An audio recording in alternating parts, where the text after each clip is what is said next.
Madam Mayor, it is 6:05 and we are live. Great, thank you. Good evening, everyone, and welcome to the regular City Commission meeting of Tuesday, June 30th, 2026. May I have the roll call, please? Mayor Betty Rush, Here. Vice Mayor Mimi May, Present. Commissioner Sarah Maliga, Present. Commissioner Christopher McVoy, Here. Commissioner Anthony Segrich. Present. Thank you very much. Mr. McVoy is going to lead us in the moment of silence, and Ms. Malega is going to lead us in the pledge. All right.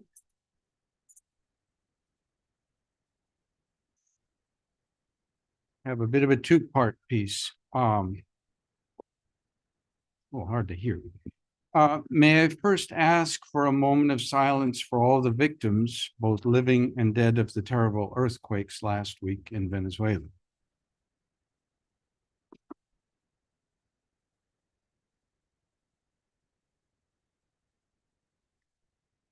Thank you. And a heartfelt thank you to all the search and rescue professionals from the US and a number of other countries, including from our own Palm Beach County, who have been helping in Venezuela. Focusing now on our own country, I recall a quote typed out by my mother, one that she always kept in plain sight above the dishpan.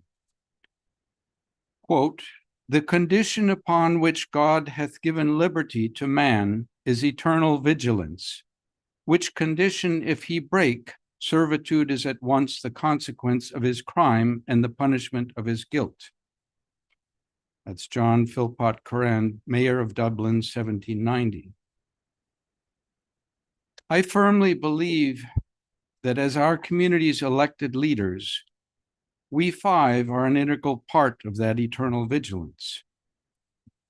So I pray that the higher powers guiding each of us will divinely grant us stronger ears to hear the residents beseeching us for leadership, enhanced wisdom to more clearly see that our leadership can extend above and beyond potholes and 7 square miles, reinvigorated magnetism for our moral compasses, and an unlimited supply of courage to speak truth to power on behalf of all in our community. Amen. Thank you. Allegiance to the flag of the United States of America, to the republic for which it stands, one nation, under God, indivisible, with liberty and justice for all.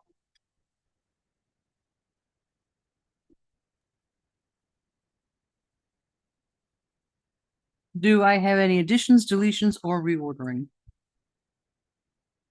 I have none, Madam Mayor. Okay, anybody up on deck? I know, you know where I live. No, okay. I just want to just confirm that the millage rate will be discussed during the budget and that this is not the final millage rate being proposed to Palm Beach County. Right, I when we had the pre-agenda meeting the other day, is maybe going to pull this. Yeah, So- I'm only pulling it if we need to discuss it now, but if we're going to discuss it next Thursday at the budget meeting, then that's fine. Okay. All We right. do happen to have the finance director on YouTube. On Zoom. YouTube. Sweet. He's a Sorry. star. All right, after your dance, Yannick. Yes, Commissioner. For the record, Yannick with Finance. Yes, we could certainly discuss that in the next week in the budget workshop. Excellent. So Great. then I'll Yes. leave it here for now. This and then is we'll a discuss it. this is just a preliminary, just to meet with the counties and state deadlines. Okay, Okay.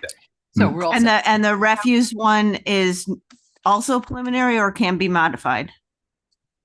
That one is final because that one we have a tight deadline of mid-July. If we do not have that in by then, we can miss basically the whole revenue, the whole assessment. We don't want that. Well, we So don't want that. And that's why we Um, have Stantec with do the presentation, and we had a consensus for both the refuse and the stormwater to make sure that we do not, we don't miss that deadline. And this is directing the preparation of it's directing you to prepare that thing, the refuse assessment roll. Right, but it's setting the rate Right. and it cannot be Right, changed. So everyone here, we're okay with that rate? So we don't need to pull it?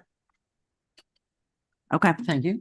all right. I just wanted to double check those two things. Other than that, I'm fine. Okay, thank you. So we have no additions, deletions, or reordering. Actually, Oh. sorry. Will the addition of the extra bulk day impact this Extra what? bulk pickup day? That, if I understand from Jamie, that's not, this is for the residential assessment. Yeah, but that's a residential. Yeah, we're talking about Yes. because we've been talking about, having two, making some arrangements for bulk. Would this well, I mean, if it's going to hinder, if it's a deadline, we have to meet the deadline. But I believe for the bulk pickup, I believe that's in the schedule of fees.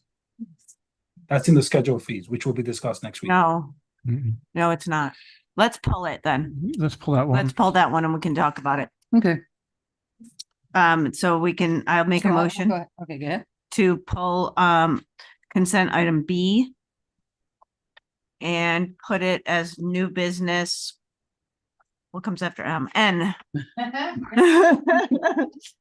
That's a New cr- business N, if that's okay with you guys? Do I have a second Second. by Mr. McVoy. Sigurd, McVoy, whoever? Mr. McVoy, all in favor? Aye. Okay, so we will pull B and for discussion and other than that, do I have a motion to adopt the amended agenda? Motion to adopt Thank you by Mr. McVoy, Second by Ms. Malega. by everybody. It's a race tonight. I hope the spirit of keeps going throughout the meeting and she's gone. Okay. That was enough for Mimi. Okay, so we have our utility updates. The first coming from Vaughn Baker. Our Sorry, water- Mayor, did we have a vote on the amended agenda? I heard the first and the second. I aye. believe we Aye. did. Yes, We did. I think we did, but We that's did. fine. We can vote twice. Water utility update by Ms. Baker, our water utilities director.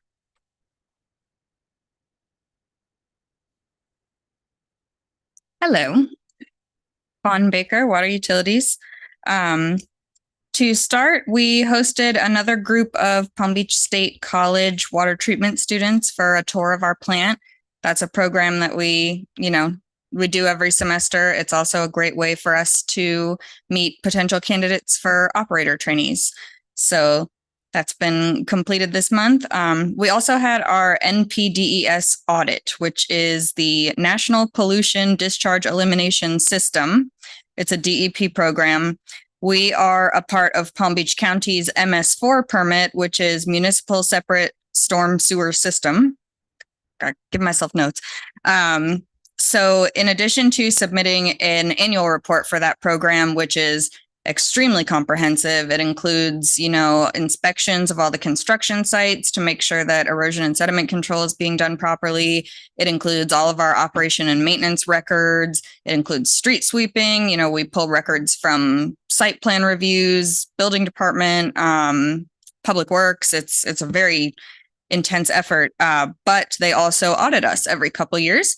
So we completed that audit. And in addition to documentation review, they also conducted a site visit.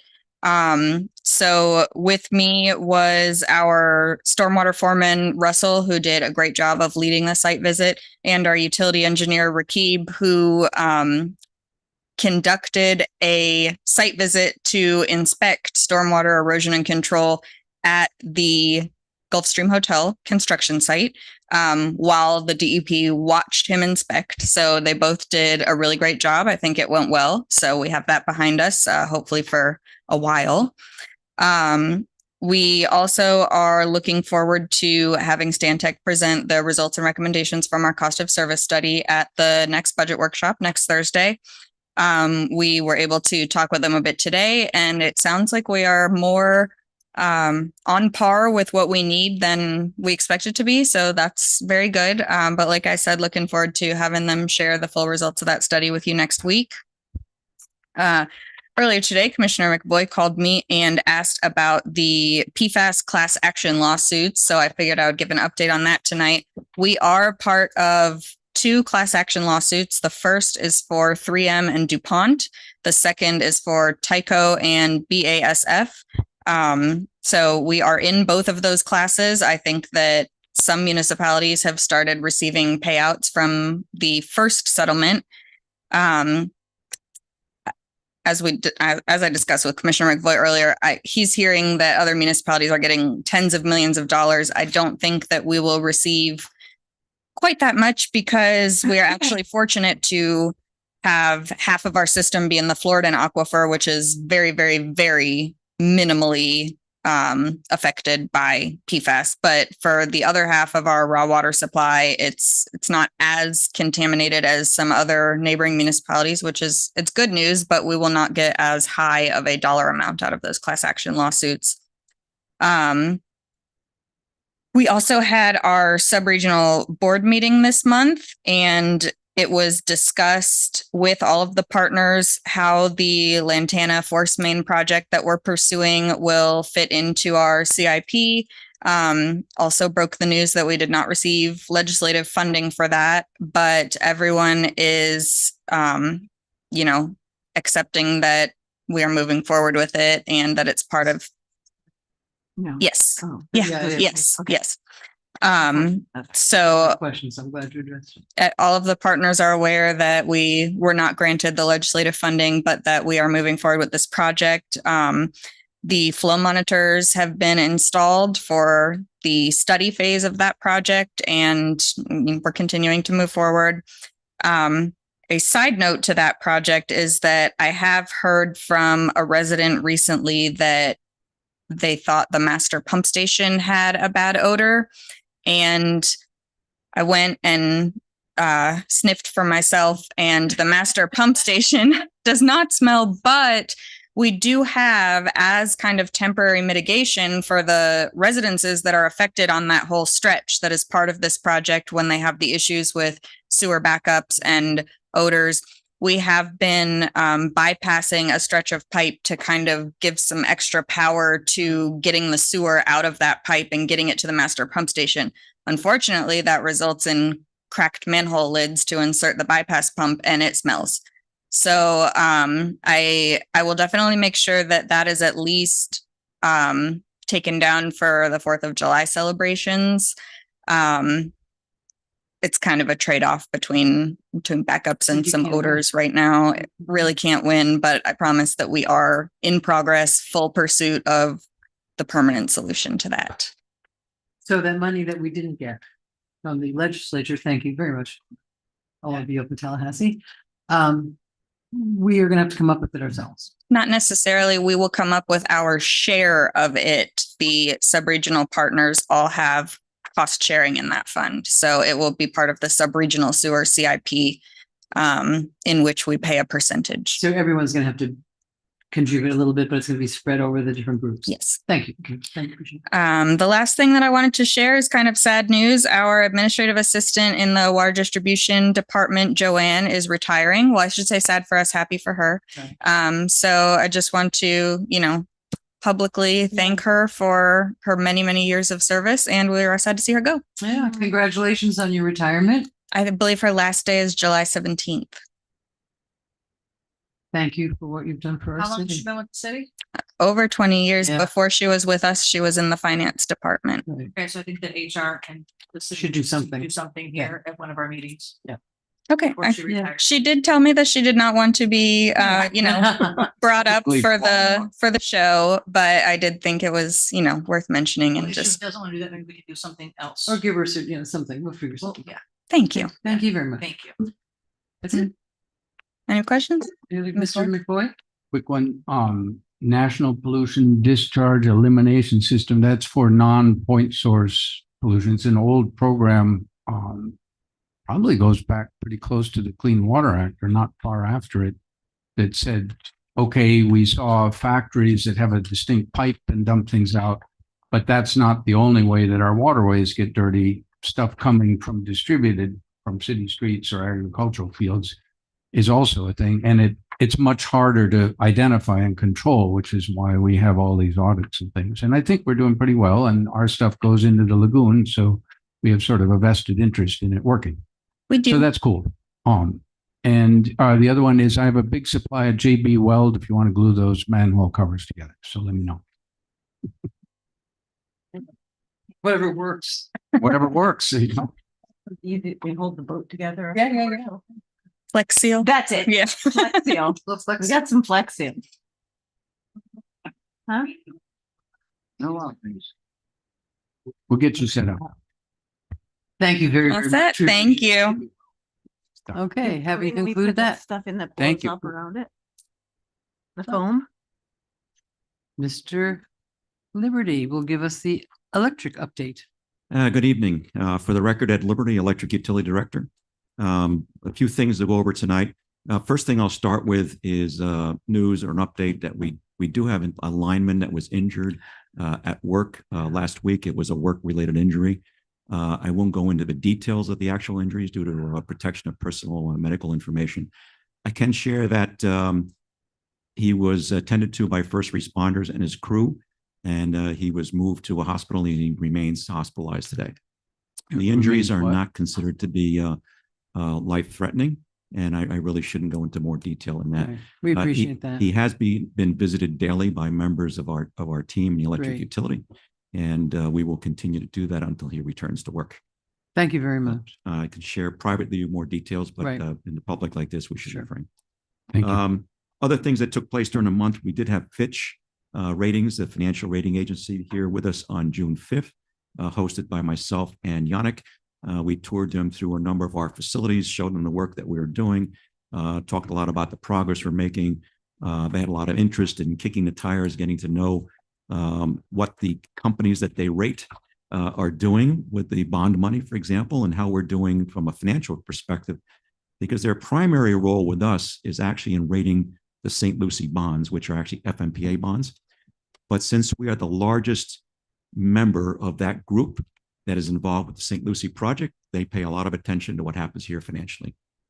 So a portion of the meeting was dedicated to that, but a lot of it would involve touring our facilities, including new substations, and actually visiting two of our crews that were at work out on streets down around 8th Avenue South, I think that day, doing some work. So it appeared that they were favorably impressed. We'll see what their comments are down the road, although it's not an official visit. It's more to have them get acclimated to what we're doing and how we're doing. But we're optimistic that it was a good session. Great. And it did appear that they were impressed. Well, we do have a peer review underway with FMPA supporting us. There's a number of other cities that have come here to take a look at our electric system operations center and give us their thoughts on how we're doing, what we could consider doing to improve. Not that we have a problem, but things that from a peer point of view would be good to have. So that report will take weeks to put together and finalize, but it was a good session. We kicked it off with a dinner with all of our operators together with all of the peer review people and the FMPA staff involved in the process. We had that dinner here in town, and then they began that evening and into the next 2 days on their interviews and their assessment of the operation. They haven't shared the results with me yet, but we'll get that report in due time.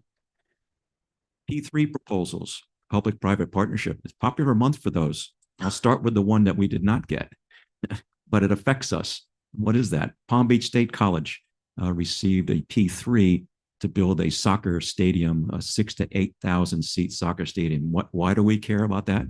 Well, Palm Beach State College is our college, our hometown college, I'd like to think of them as, and we serve them on the electric side. I'm pretty sure we serve them on the water side as well. So we look forward to seeing how that develops, and we'll work with them to supply the power to that new facility. Do you know where they're thinking about putting it? From the document they issued, they referenced the southeast corner of the campus. Okay, on their campus. On their Okay, campus, on their campus. great. So that we'll work with their facility staff to provide the proper electric connections to support that.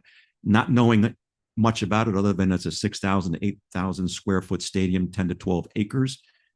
We don't have the exact date when they would break ground and what it would mean, but just guessing, because it's a soccer stadium, my guess is that the hours of operation would not be during the business day. I'm guessing there could be weekends involved, and there'll be NCAA games there as well for the college team. It's part of the P3 aspect, is the college would be able to use the stadium. So it would move our load more towards the evening hours or maybe the weekend hours. So from an electric point of view, that's a better time than during peak business hours. But we'll see where that goes. We'll keep in touch with that process. Ms. May has a question. Actually, I can't remember. Do we, I know that we support power at the college. Do we give water to there? I believe we do too. Is Director Vaughn here? She can confirm that. Yes, water, She's saying yes to yes. water We do too? both, yeah. Okay, so that would help with both of the Sure. utilities. Yes. Okay, thank you. And soccer's getting, these are very interesting soccer days these days. Yes, it is. Next P3 that we received is one that does affect us. We did receive a P3 or public-private partnership unsolicited proposal that involves the use of our power plant.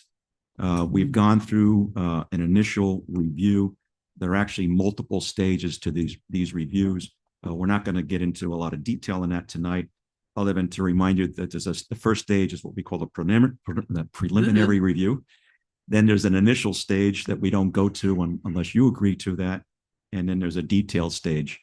However, in looking at the proposal, which I believe you all have copies of, and looking through that, it appears to us that this is a very interesting technical concept.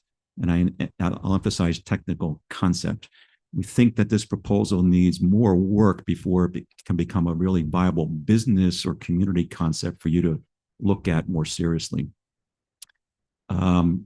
It involves the use of the interior space in what we would call the old steam plant building in the initial phase, and at some later phase expanding to include space outside the steam plant building. That's not provided in great detail.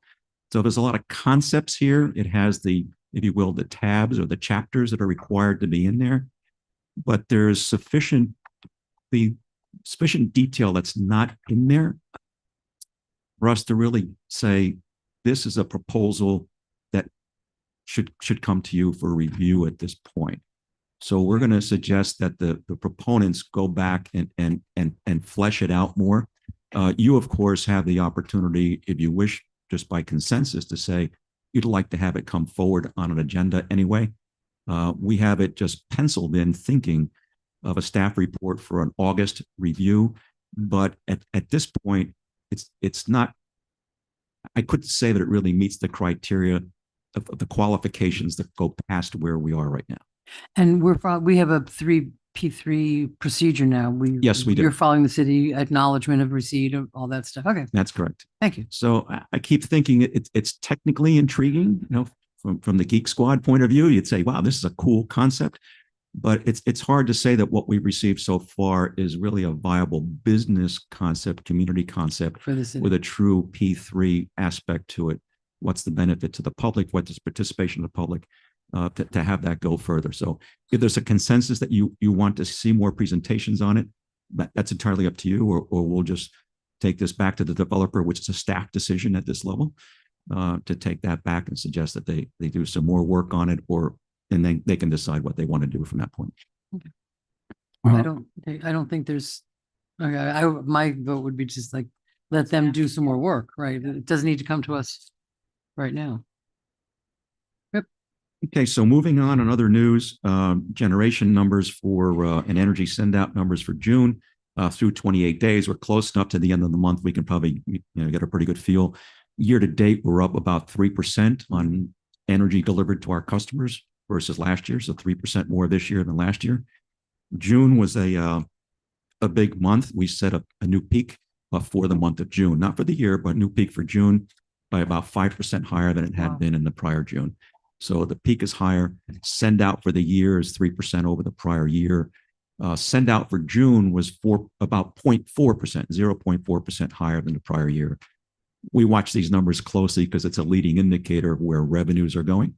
Revenues are in the right direction. We look at revenues minus expenses. This is not a budget review. We are definitely in the positive. We're running slightly ahead of where we predicted we would be. And we're headed into what we would call the big season, right? The months of June, July, August, September for the fiscal year. And we're going in with a positive net income, if you will, or operating income. And we expect that to remain. PCA, we actually lost some ground on the PCA. not totally unexpected.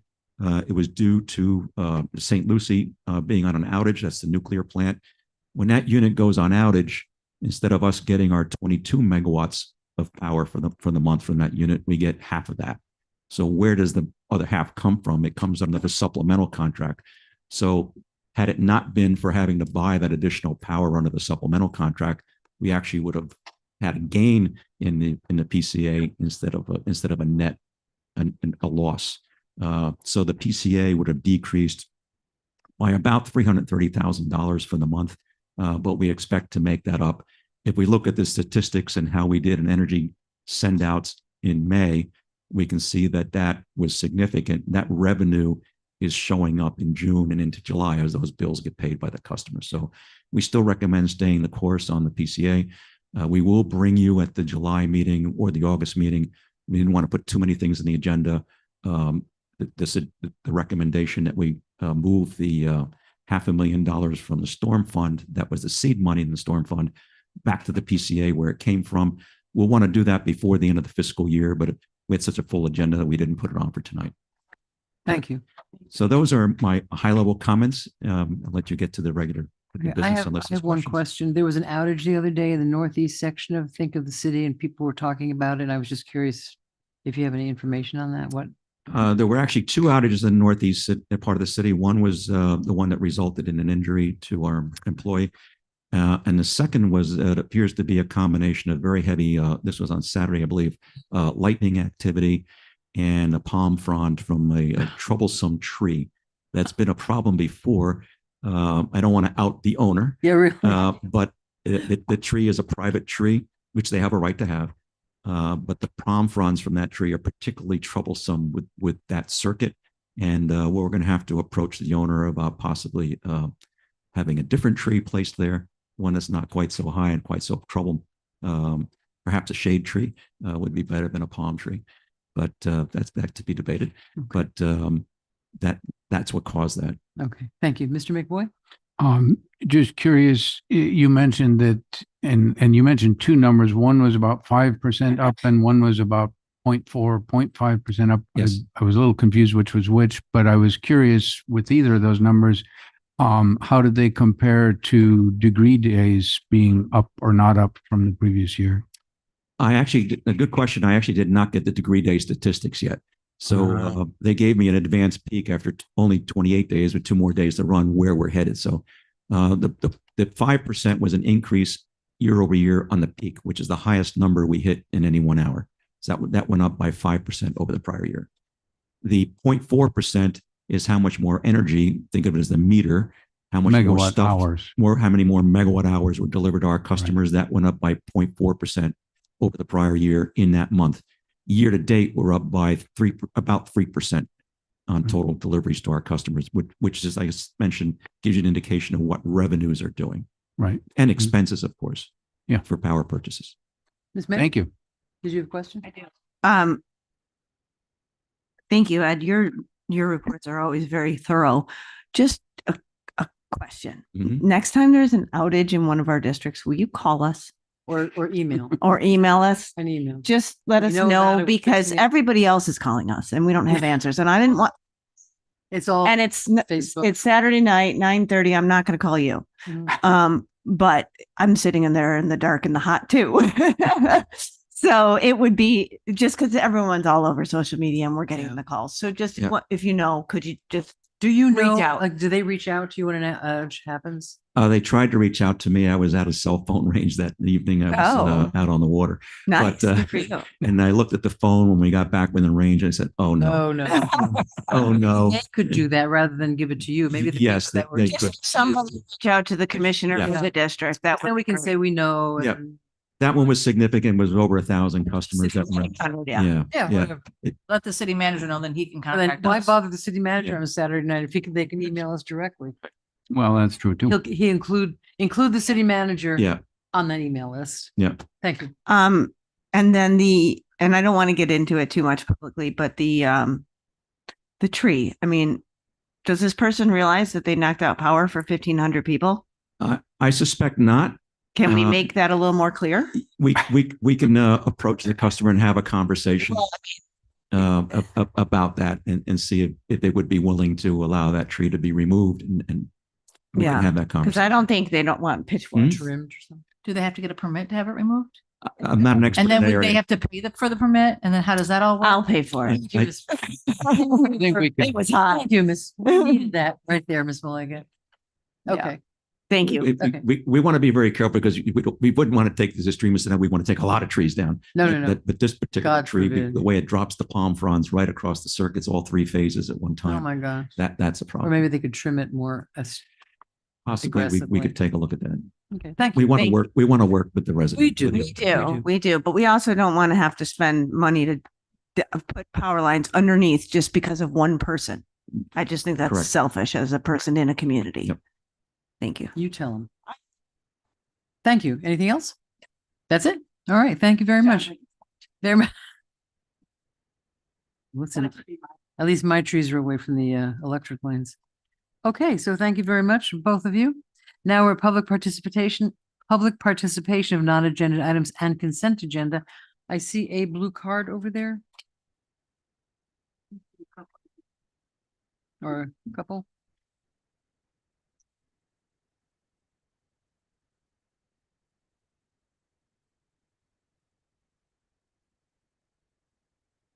They have a name on it. That's always helpful. That's a public hearing. That's not a. Mr. Hitchcock? That's for an agenda item. Right, but it still doesn't have a name on it. No, I know, but I'm just saying, I'm not gonna.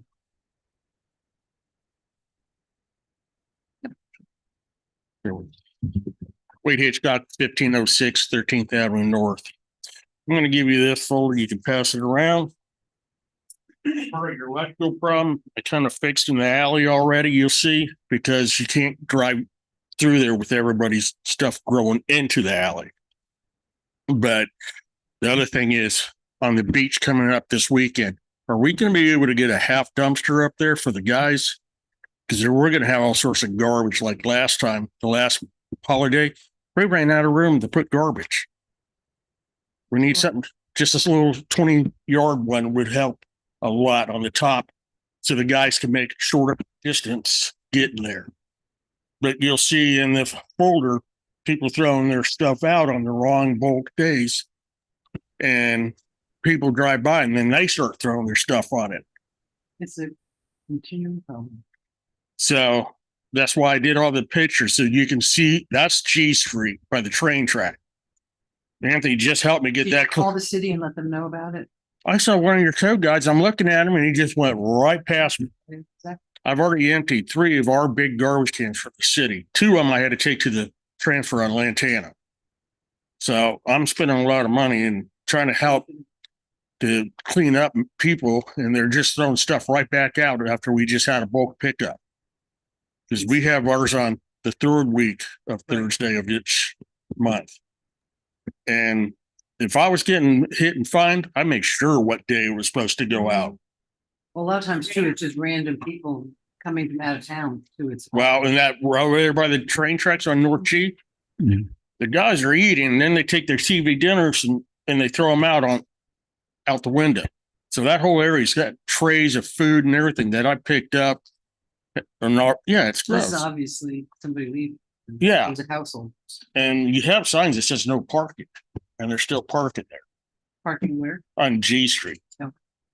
You have one by the daycare, and there's another one at your time. No trucks. They can park behind their warehouses and leave that open. So when we come down through there with 2 cars, you can't get through there. No, I've mentioned that several times for parking, so thank you for bringing it up again. I mean, just start putting them citations on their window and say, You're it's the not way it is. We don't You're just- not wrong, and we've said this over. and All right. over So again. next question will be, where do I send my invoice to you guys? That would be, we'll get. File back to you on 13? that. Yeah. We'll get back to you on that. But I like to have those back if I can get them. Thank you. Rebecca Gilmartin.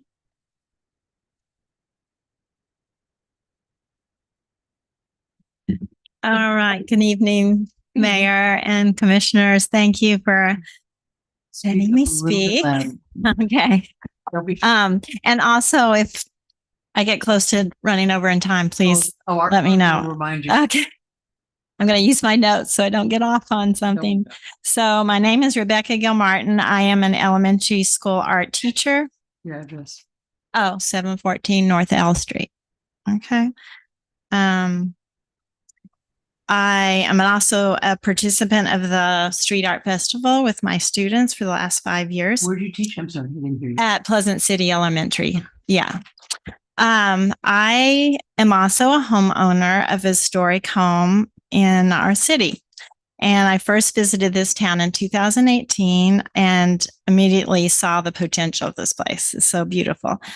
Beaches, parks, and everything. And that's why I chose to make my home here. And I have children, I have grandchildren. As I experienced living here, though, the last 8 years, I have been seeing a lot of beautiful development around, especially this up here, this Bohemian. I love that. However, unfortunately, I see the community as being neglected, especially some areas. And in my neighborhood near an elementary school, there's an apartment building that's fallen into despair. And I'm a little nervous, excuse me. There are, and for example, there are broken windows, boarded windows, rusted window air conditioner units, trash around the premises, and deferred maintenance on the building. So as a responsible homeowner that most of the people around there are, it's expensive. I have a historic home. I try to go by code and everything, replacing windows, doors, everything. But our property values are lower because, when you have something like that, it depreciates. And also it doesn't help with our community pride.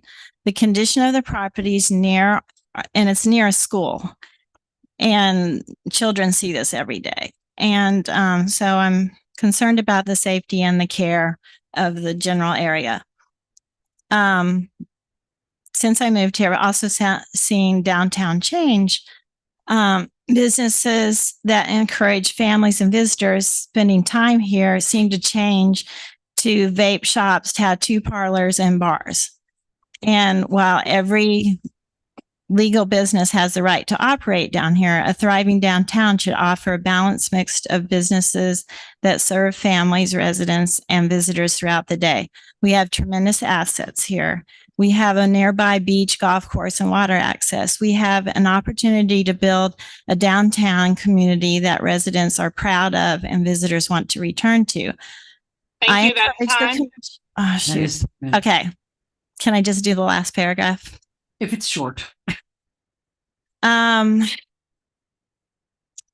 just wish we had planning for and become more responsible for care in our local small little neighborhoods and such. Do you know the I'm sorry, do you know the address of the building that you're talking about? Yes, Can you but write it down? yes. Okay. Thank you very much. And I would also like to give help with anything that I can join. Put your phone number on that. Local neighborhood Put your association.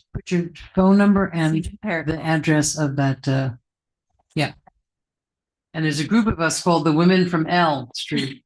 The Women from L. Yep, I'm one of them. Oh, Women from L. L Street. actually, you know what? That's Mango. L Street's Mango. Well, she's gonna get us, whatever. Okay, thank you very much. That's it. Only 2 comments. Thank you very much. Approval of the minutes. Do I have a motion? Motion to approve. Do I have a second? Ms. Nick- There was an issue, with the June 2nd minutes that I sent to Shayla and Melissa. And I was told that it was corrected, so I just want to make sure that the motion to approve is with the correction.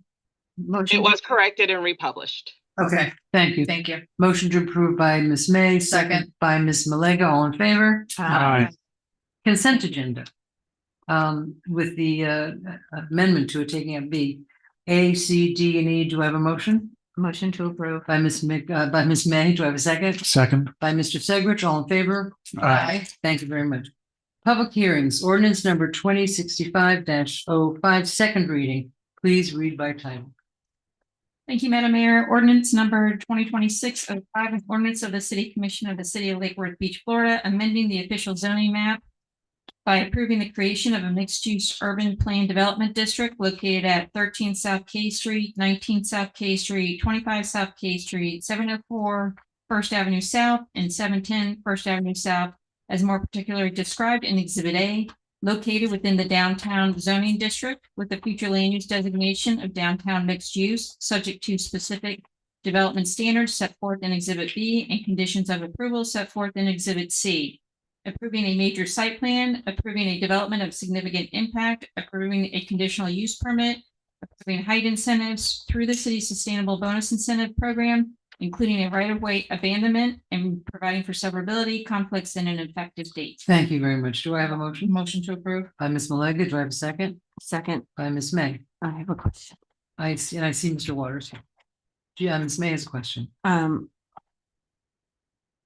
When we discussed this last month, there was a resident who was concerned about getting access to parking on 30 South J. Mhm. And I just want to confirm that the alleyway, when we abandon the alleyway, that doesn't mean that the alleyway is closed, correct? They will still have access to their deeded property spots through that alleyway. Is that correct? If for the record, William Waters, Community Sustainability Director, yes, ma'am. There will be an access easement recorded on the portion of the alley that is being vacated, which is only half of the alley. Right. And our goal is to keep it as much open as absolutely possible during the construction of the parking garage. Okay. And also emergency vehicles and all that. Okay. And we Well, all got that. emergency vehicles will not go down a 10-foot alley. They Oh, want that's 20, they want 18 to 20 feet clear.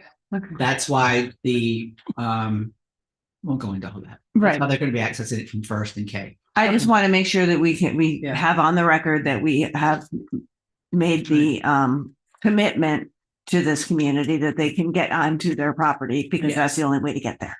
Well, I think we all saw that letter from the There's resident. also a parking lot behind the commercial buildings and just to the north that is accessed from that alley as well. So that business, series of businesses will also be assured access to their parking. Excellent. Thank Thank you. Mr. Zegridge. Thank you, Madam Mayor. When we had this meeting last time, we added those as conditions of approval. I don't see them updated here. Or that we had in there that they were going to do a beautification and a bunch of other stuff. On the alley, you mean? Yeah, I don't remember every single one offhand. I can come back and check my notes, but I don't think this has changed at all. I thought that Elizabeth said that we had to wait until the next step after the second reading. No, That was it would be- conditions. It would be conditional approval. No, she said something. What did she say? Because we were gonna do it and then she said, don't do it here. We're gonna do it at the next step. Well, there's conditions that you should place on the appropriation for the project, which actually approves it moving forward versus the entitlement of it. And some of the actions that were discussed as conditional conditions of this approval were not associated with the planning and zoning, but associated with the actual contract and construction procedure for the construction processes and permitting for the building itself. So when we actually design, when the things are designed. Okay, Mr. Zegridge, does Because that? there will be at least one or two more items coming back to you about the parking garage. Okay, does that answer your question, Mr. Zegridge? Yeah, I'm just concerned because I believe we had one or two that were to be conditions of approval. And I agree because one of them was mine, but Elizabeth did say that came at the next step because this was more the thing, that comes with the design and the layout first. And I don't have my notes in front of me. I can't remember the exact language she used. There are things that need to be included in the construction contract and the agreement once then that you've approved. Hopefully you'll put it, the entitlement itself, the next steps will be moving toward the construction documents, guaranteed maximum price. A number of things are coming before you and the actual construction and the implications of that should be covered in that contract. Because Commissioner Segert, you had also said, sorry, I didn't put my light on, that you had wanted a construction something plan. I can't remember the language that you used, and they said that's gonna go with it. Well, It's with the it's my package. recollection that an MOT, which is a method of management of transportation, was requested. A plan for parking downtown was requested as parking is coming offline due to the parking garage being built. There were assurances that were to keep the roadways K and First open as much as possible, the access to the residents on J Street.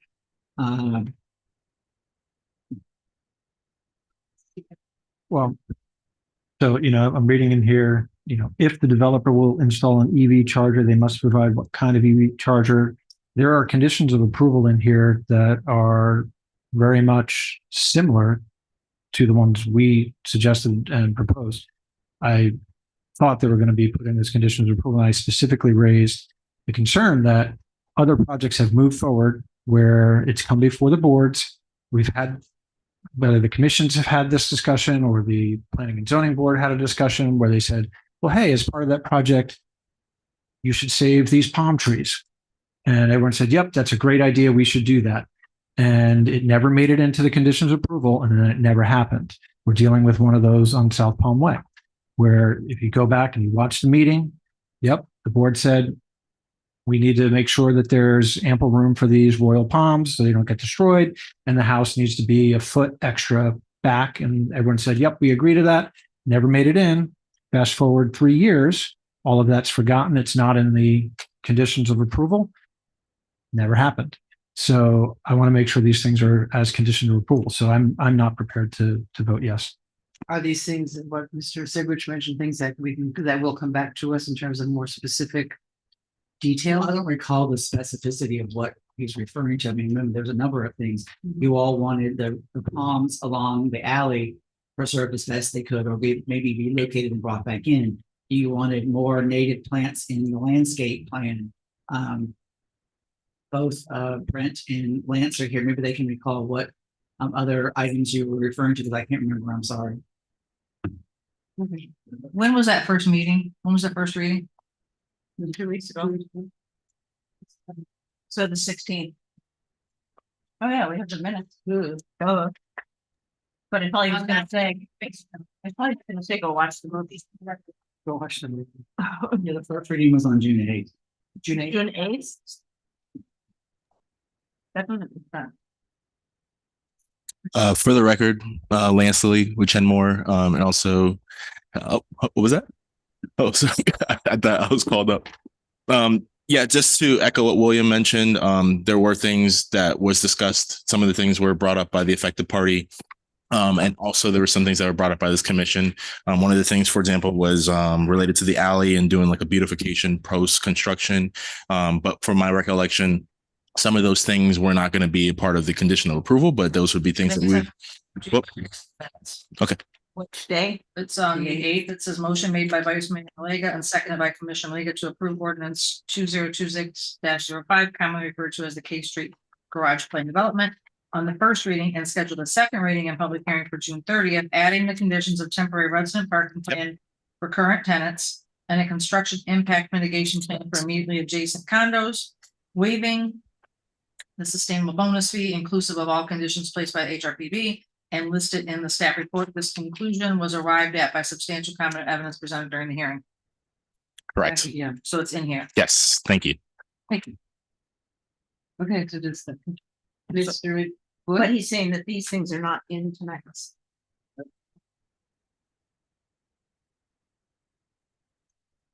Everyone's looking at, I mean, how do you fix this?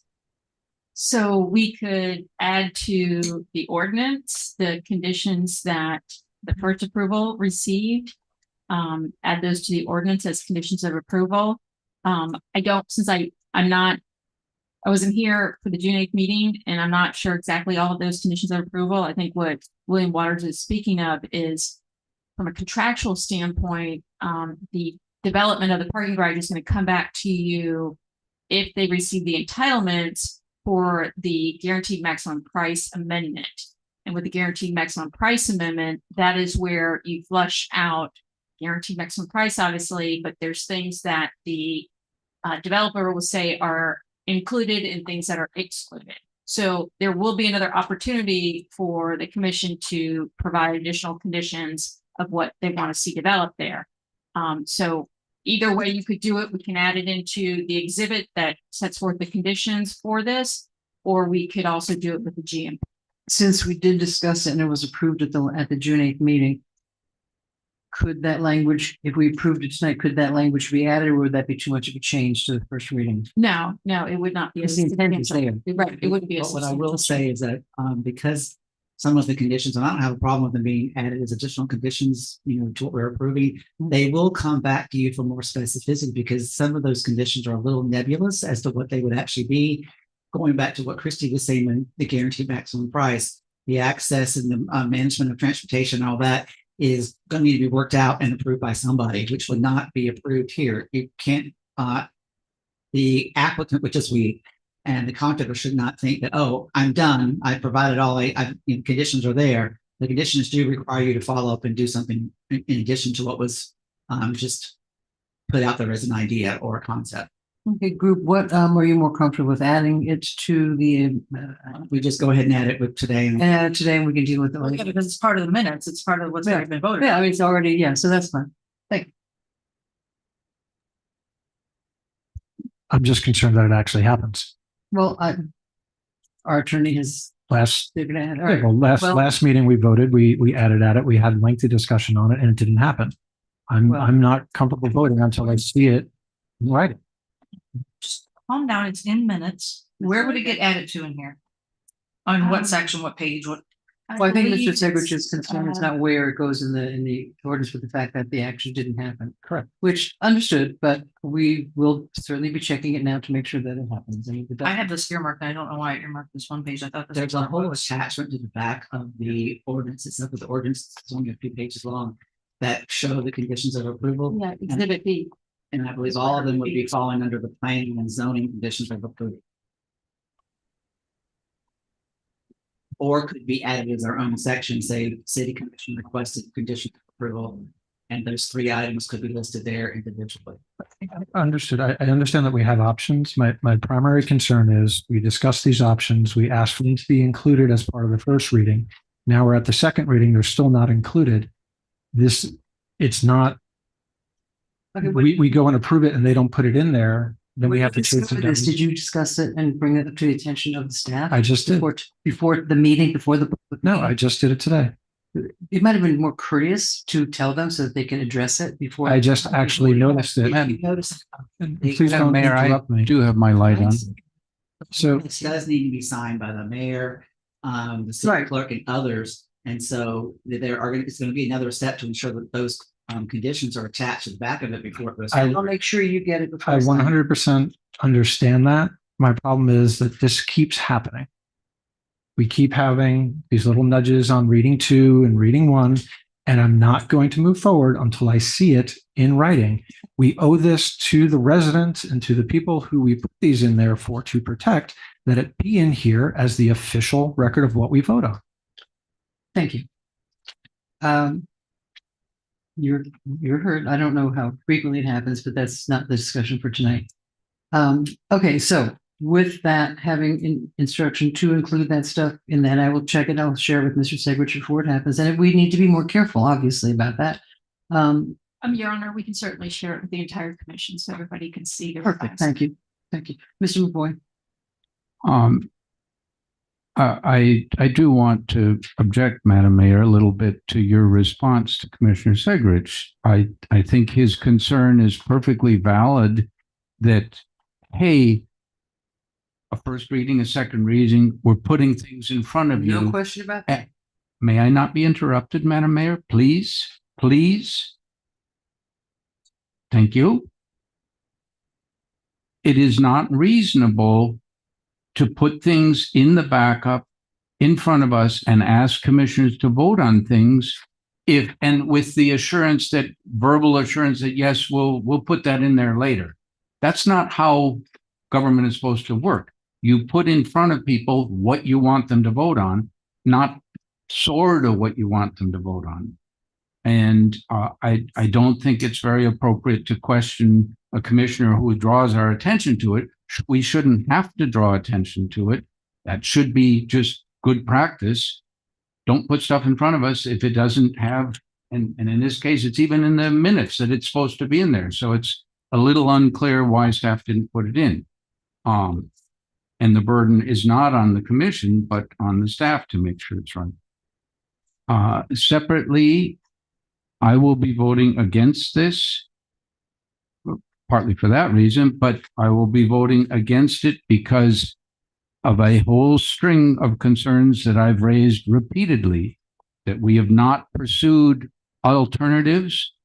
We have presented to this commission that we actually, when we worked at it for July 4th, were able to find a bunch of extra parking spaces. We have not taken into account the national trends on reduction expected on need for parking.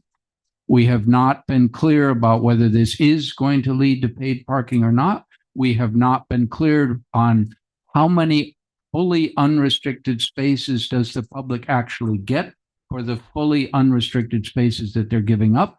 We have talked about how we are going to lease some spaces to help pay the bills on it. And then there was objection from commissioners that said, oh, no, we don't want to do leasing, except we already have an agreement with W Motor that we are going to do leasing. So there's, to me, this is an enormous public expenditure with very fuzzy, what will we get out of it? And I've asked repeatedly for a very clear one-page, what I think would be just the most normal thing for any project that involves any substantial public money is, what does it cost? What do you get for it? And that those numbers be numbers that everybody agrees, yes, those numbers are accurate. Not that, well, we think the numbers are this, but yeah, other people aren't buying them. It should be that we're all come to agreement. This is the cost, and this is the number of spaces or whatever the benefits are of the project that you're going to get. And we are not there yet. There is not a one-page, two-page document that everybody can point to and say, yes, this is a pretty good deal. Costs this, this is what you get. That's not out there available for people. And proceeding forward without that, and without all of the various other aspects that I've raised repeatedly and that many members of the public have raised repeatedly, I don't think it's responsible to move forward. So I will be voting no. Just a response. I have no problem with Mr. Segwich bringing that up. I just think whenever we find something, and I don't know when he found it, but I always think it's much more fair to our staff if we find a discrepancy or a problem or a question, that we bring it up personally to them ahead of time, so that I don't think it's a good practice to bring problems in public when they could be solved and answered effectively. So that's no problem with the question, just the mode. All right, I have. Oh, I'm sorry, Ms. It's White. in here.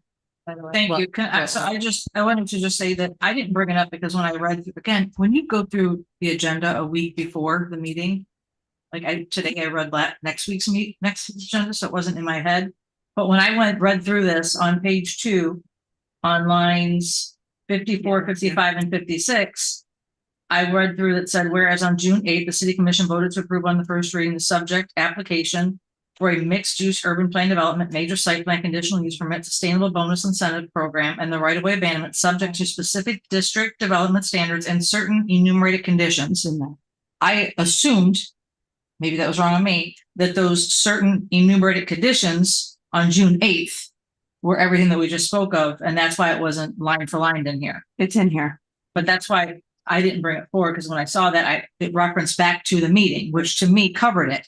So where do you see it? I see it. on Okay, Ms. May. Sorry, planning and We're having a exhibit conversation. C, exhibit C, conditions of approval. It's page 8, line Page 8, line 186. It talks about the sustainable bonus incentive, and then it says the temporary residential parking and construction mitigation plan shall be established. So the things that we've discussed are in here. Okay. It's just not in a separate place. It's within the planning and zoning historic landscape. Because it also says what William said about things being native. 75% of all trees and 70 must be native. So all the things. On line that we- 221, it says something on 218. Yeah. So it's all in here. Yeah. So It we don't is. have to worry about that. Okay. So we have public, I have a public comment card who doesn't have a name on it on this issue. Did someone fill out a comment? The penmanship looks familiar. The penmanship looks familiar. That's all I'm going to say. Madam Clerk, do you have any public comments on this one? I have 3, Madam Mayor. Thank you. Okay, go ahead and read them while Ms. Fisher puts your name on it. And she'll go. Thank you. The first comment I have is from Amy Ferreter, 30 South J Street. Thank you again for the opportunity to participate as an affected party in the quasi-judicial hearing regarding the K Street garage and alley abandonment. I appreciated the thoughtful consideration given to the concerns raised by neighboring property owners, and I was encouraged by the positive feedback received during the hearing.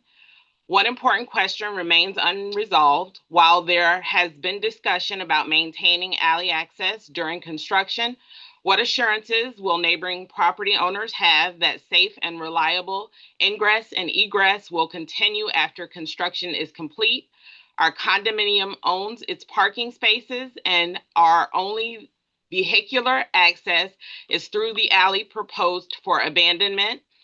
I note that accommodations were made for the condominium adjacent to the Gulfstream, even though that condominium did not own its parking. Given that precedent, I respectfully request similar consideration and legally enforceable protections to ensure our permanent, uninterrupted access. Before the alley is abandoned, I ask that the city clearly establish how our ingress and egress rights will be protected, not only throughout construction, but for the life of the project. Thank you for your consideration. The next comment I have is from Andrew Kavanaugh at 1321 North L Street. The City Commission keeps moving the garage forward without telling residents the true cost. Stop playing politics with our tax dollars. Come clean about what this project will cost the city, not just today, but for years to come. The backtracking on claims that paid parking will cover the cost and the financial burden you're about to place around the neck of this city deserves a full public discussion, especially with an election around the corner. And the final public comment I have is from Kim Stokes at 1321 North L Street. I understand tonight's vote isn't about the financing of the garage, but it does move this project another significant step closer to construction. And that's exactly why I find the lack of a comprehensive public discussion about the finances so concerning. It has now been 2 years since WMODA first asked the commission to support a public parking garage. At the time, the garage was presented as part of a parking system that would generate revenue for the city. You even have a contract with WGI to help implement paid parking downtown.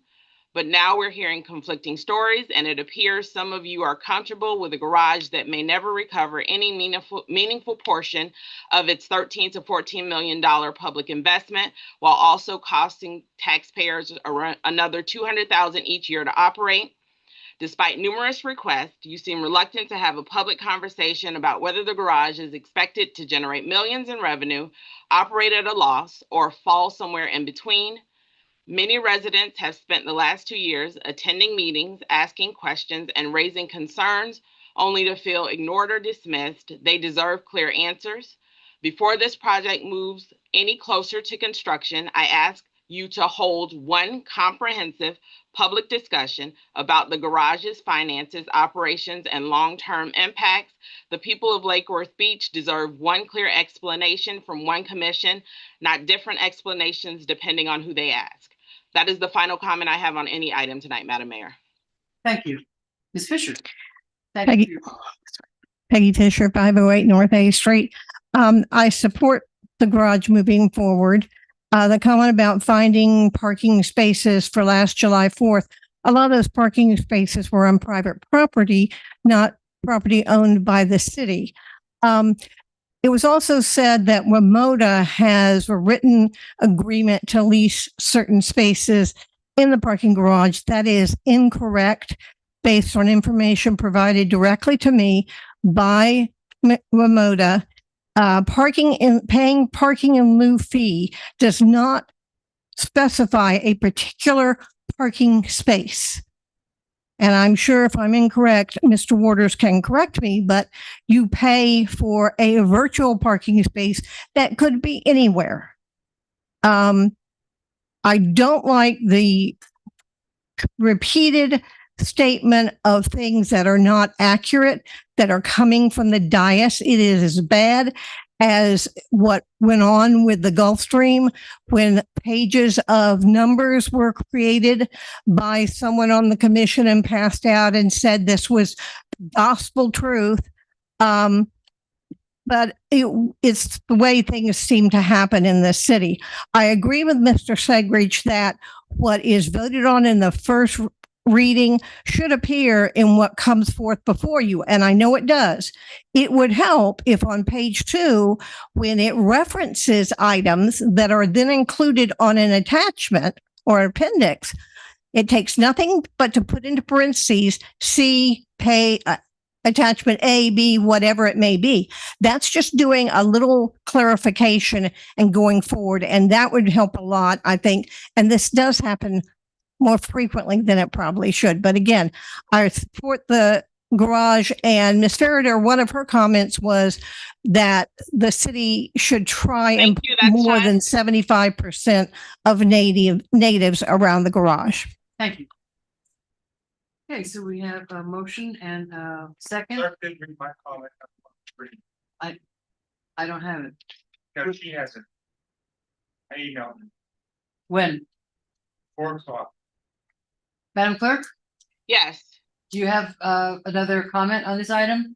there was another comment. It was regarding the WGI parking study. It was not specific to the garage, so it is published. No, it is. Did it reference, did it reference an It agenda? referenced the WGI parking study.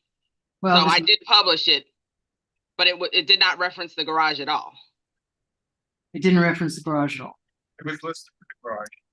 Yes, it was listed as the garage, but it did not reference the garage. It was published under public participation. This is a private, the parking study is a private. Go ahead, if you want your 3 minutes, Mr. No, she was supposed to read and she didn't. This whole thing's a fraud. Let her read it.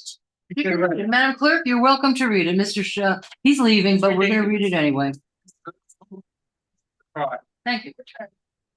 Give me just a second to pull it up. While she's looking for that, in reference to Mr. Ferrier, Ms. Ferrier's concern about the alley, part of this is a permanent perpetual access easement and utility easement that will run down the alley. I do not, and it would be false of me to promise that the alley is always and forever going to be open during construction. There are some significant construction issues that are very large items, so that from time to time during the construction, it's highly likely that portions of that alley might be closed, but not to the extent that you couldn't get down it one way or the other. Unfortunately, their condo was right out on the corner. But as part of an MOT, they will be notified, likely, what the time frame would be if the alley would have to be closed for a little while to do some construction or improvements to it. Like, I'm sure it's going to have to be repaid. Well, you can't really leave the alley open if it's being repaid. May I suggest something? Number one, giving them plenty of notice, and number two, because we still have the surface parking lot right to the other side of the alley, reserve some spots for them so that they know that they have a place to park right by there. I don't have any control of that. I would ask the city manager or the. It's a matter to do that. But as a suggestion, could we reserve them spots for the, I think it's 8 or 10, however many there are. 12 or 14. Yeah, in the public parking while the alley is blocked, so they do have a place to park. Thank you very much. Okay, Madam Clerk? Yes. The comment it starts with 2 statutes, 837.06, false official statements, and statute 837.02, perjury in official proceedings. The 2024 WGI parking study is a fraud on the public. It contains many false statements. I sent emails to the city containing photos showing many vacant parking spots during peak hours. If residents want to see the vacant parking spot photos, they can submit a public records request to the city clerk requesting copies of my emails of parking vacancy reports of March 1st, 2nd, 9th, and 9th, 2025.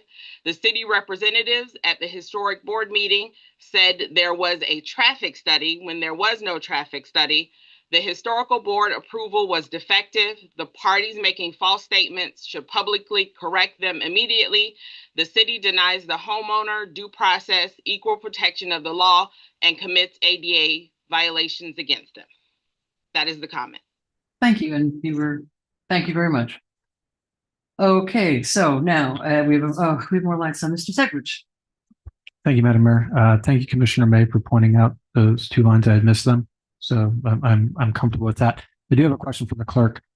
That public comment that you just read, was it selected to be for this item? Yes, And you read the contents of it and decided on your own not to read it? we usually do. We review No, the content. I'm sorry. I'm sorry. When someone submits a public comment under a particular subject, it doesn't matter if it's 2 minutes of gibberish. They could quote the Bible. They could quote anything. They could talk about balloons. We don't have the right.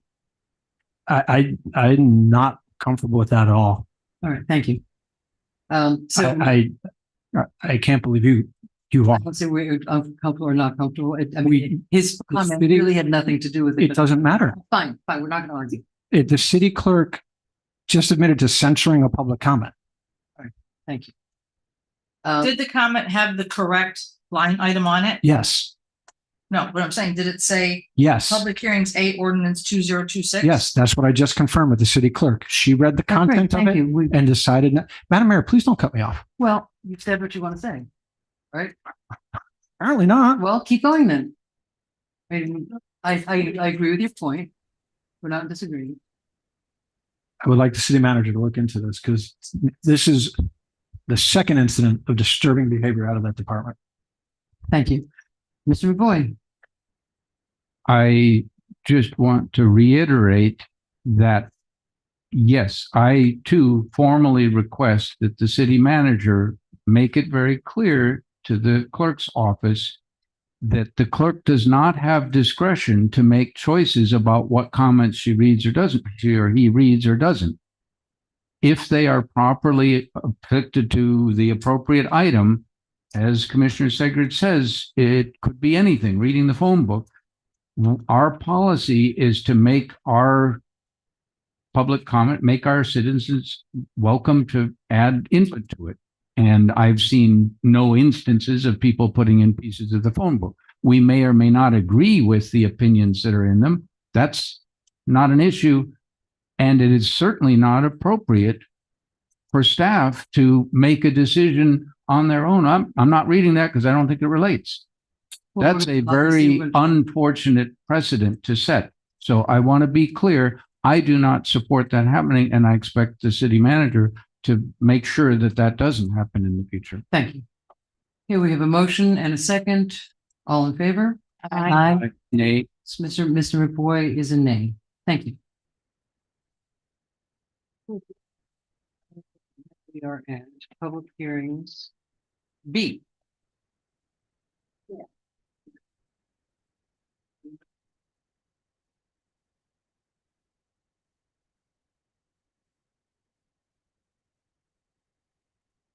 Do I have a motion? Do I, on item B, resolution 20, Motion to approve. you don't have to read it. Yes, she does. It's Ordinance. it's a resolution. I just answered. It's an order. Wait, we have the wrong thing.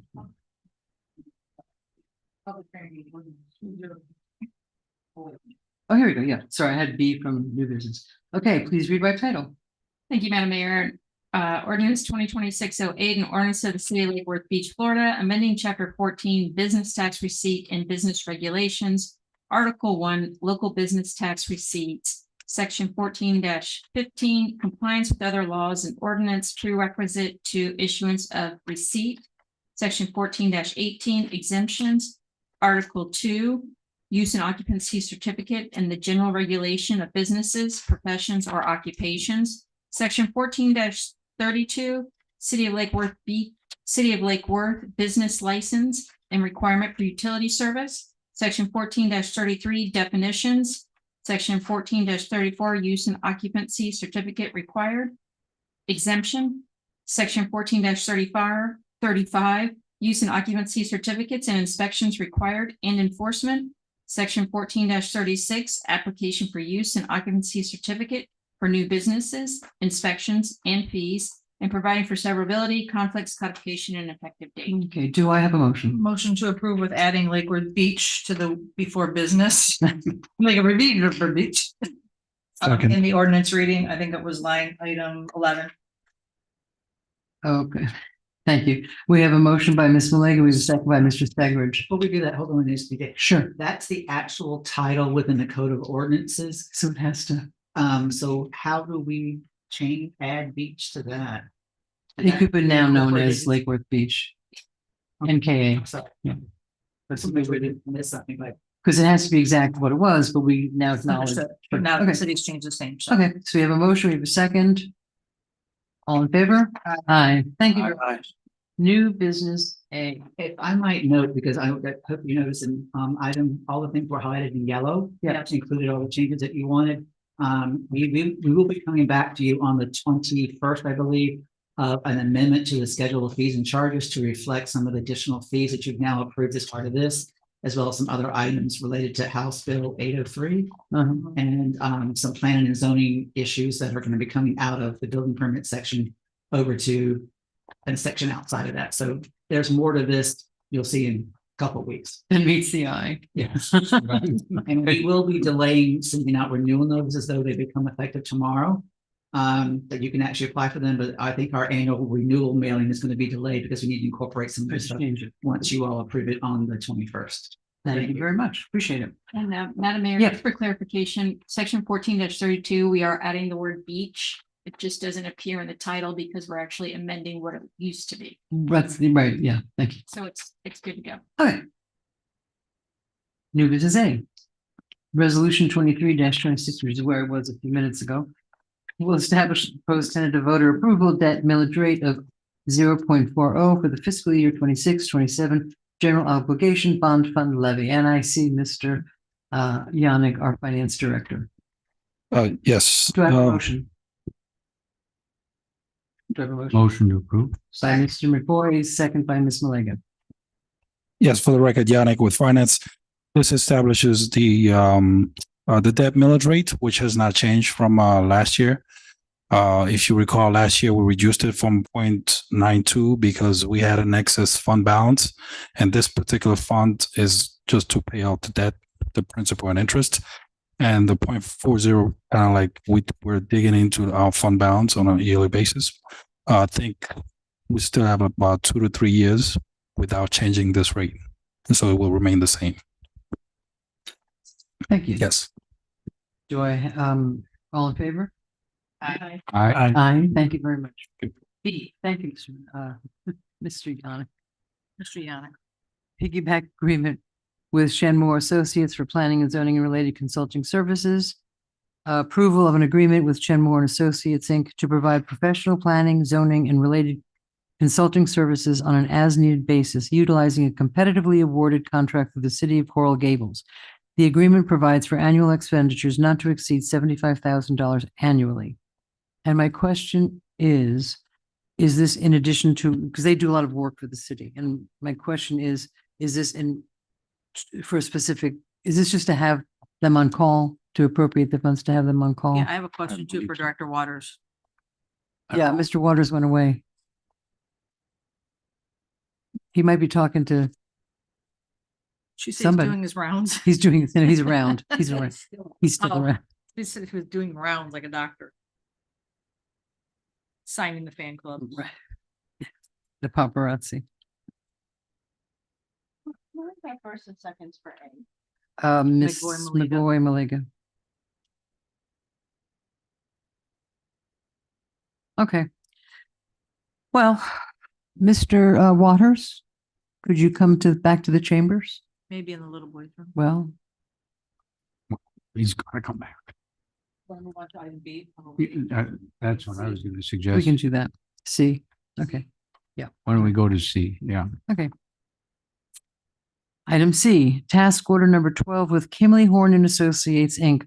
for professional services, civil engineering for the design, permitting, and bid phase services, stormwater improvements along 10th Avenue South and Dixie Highway. I have by Malega, second by Second. Mr. McVoy. All in favor? Aye. Aye. Thank you very much. Come on. Come on. I don't know the rest. How dare you? No comfort. No comfort for you. Okay, we're talking about new business B, which is the piggyback Chenmore Associates contract. They do a lot of work for us, and I think we're just Yes. curious about, is this just like if you need help, the money's there? What, or is it specifically? It's a variety of things. They are our standby person to provide additional services related to planning services, landscape, historic preservation, comp plans, that sort of thing. They took on the special project for the rezoning of the Whispering Palms area, the future land use change. They will be providing arborist services for us. We've spent 20 months trying to fill our landscape planning position, and our code does require an arborist to review things. None of them that applied were arborists, and we just could not afford to have one out of our 7 planning positions vacant for this long. So we have downgraded that position to an associate planner, are making a offer presently. And so the arborist services to deal with our landscape code, which is also being rewritten by Chenmore, will be handled by them. And that's why there's money for FY27 coming from both public services and from the general fund. So they do, we have, I believe this is the only year we've totally exhausted the funding with them, because we've had a lot of outside issues that we've had to deal with because of staffing shortages, new projects coming up. So we do anticipate the $75,000 for FY27 to be sufficient, and the $30,000 for the rest of this fiscal year dealing with our arborist services and also helping supplement the Historic Preservation Office, which is down one of its positions, which is to be filled in August. Okay, so they have their own, they have an arborist. That's my Yes, first they have a question. series of them, yes. Okay, my second question, and this is, you mentioned that they're working on the landscape code. Okay, I have a request. Sure. Often what happens They're to, still here. they're still here. Yeah. He's way high there. He's, a lot of times, and this is like a frustration just in general with being up here and having things come to us. By the time things come to us, it's either we discuss specific things or we just approve it or not approve it. It would be helpful for something as consequential as a landscape code for those to be brought to us before it's going to be on the agenda, so that we can have, I can say, wait, what about part of what you requested and that we agreed to as part of the negotiation of the contract is periodic updates, and you're going to be getting an update very soon because the online survey is about ready to be launched to solicit public comment on what issues they have related to landscape. And how is that going to be shared? It's going to be shared everywhere you possibly can. It will be a press release. It'll be sent out. Maybe Lance can cover it more than I. We have a meeting, I think, tomorrow about it. 3 languages. It'll be posted on the website. It'll be broadcast in a press release. It'll be a note on the website itself that, hey, please participate. We're going to get the word out as best we can to neighborhood associations, the CRA, other entities that we're involved with. About as broad as you possibly can do. And about how long will the poll be open, though? The 2 weeks, a month, or how? It's longer than that. I have no idea. I'm asking. Hi. For the record, again, Lance Lilly with Chenmore. The plan was to keep it open for about 6 weeks. Okay, thank you. Okay, because that's a lot, and that's really one of the frustrations I think we all have is like, oh, here's this ordinance and it's presented to us, and I'm not. It's And just in hard reference because to we the don't get survey, feedback. as you recall, some of you, we did a survey when Chenmore helped us on the open space recreation master plan. Because the response was a little lower than we wanted, we extended that and did a really big push to other entities where it did not seem like they were responding at an adequate or acceptable level. And so if that were to happen with this one, we would do the same thing. Okay, yeah. Okay, I think Mr. Segwich was first. Thank you, Madam Mayor. Mr. Waters, you said the arborist hasn't been filled in about 20 months. Is it? That, as I recall, the person that was in our landscape, and that person wasn't an arborist either, the horticulturist left the city in October of 24. Okay. And so by our code, we need to have an arborist. Can the job be done by a horticulturalist, or it has to be an arborist? Well, our code specifies that an arborist report is due, and especially when in terms of like condition of tree, the condition assessment of the tree, whatever. And trying to find even a horticulturist has been a challenge. Okay. And so the cost differential, because our previous horticulturists did do work beyond landscape stuff in terms of reviewing permits and planning and zoning issues since they were in our division. We feel that it's more expeditious and efficient to hire an associate planner and refer most of the landscape arborist responsibilities to Chinmore. However, most of the planners on staff are now picking up the landscape review for site plans and the initial review and inspections for trees out in the world. So we are picking up some of the responsibilities of the horticulturist position within our existing staff and positions, but the arborist responsibilities are being turned over to Chinmore as we need them. Okay. And which of the rates are we getting charged for an arborist? Because the rate chart in the back just talks about planners. I think it will be the same thing as the senior planner or professional one. I think it's So 190 an hour. So these rates are 3 times salary, which for a consultant is normal, but I'm more concerned that we have a position that hasn't been filled. And this, having a recruiter costs you 15 to 25% of the position, 30% if you're really paying them a lot.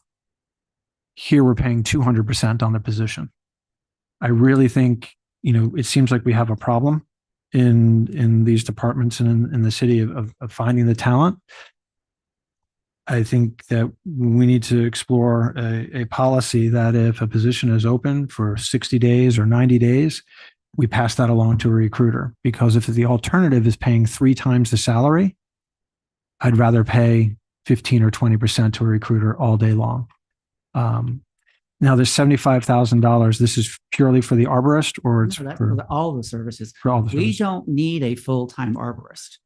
We use one couple hours a week, sometimes a little more, sometimes a little bit less. So it will not be $195 times 2,080 hours. As you can imagine, that's more than $75,000. We're basing it on how much we're using it now, and the other extra planning, preservation, land use services that we need from Chinmore on an as-needed basis. Now, some of the costs can be recouped under a fee schedule change that we did last year, and we're bringing forward again, is that there is a cost recoupment component to the code. So that if we do have to hire outside talent that we do not have, we can pass that cost on to an applicant. We did not choose to do that for the tree people because they're already being kind of dinged in a way, but we did recoup a significant amount of money in terms of Chinmore's assistance in writing the ordinance and stuff for the concrete mixing plant that was on 7th Avenue North. Okay. Ms. Malega, who was next?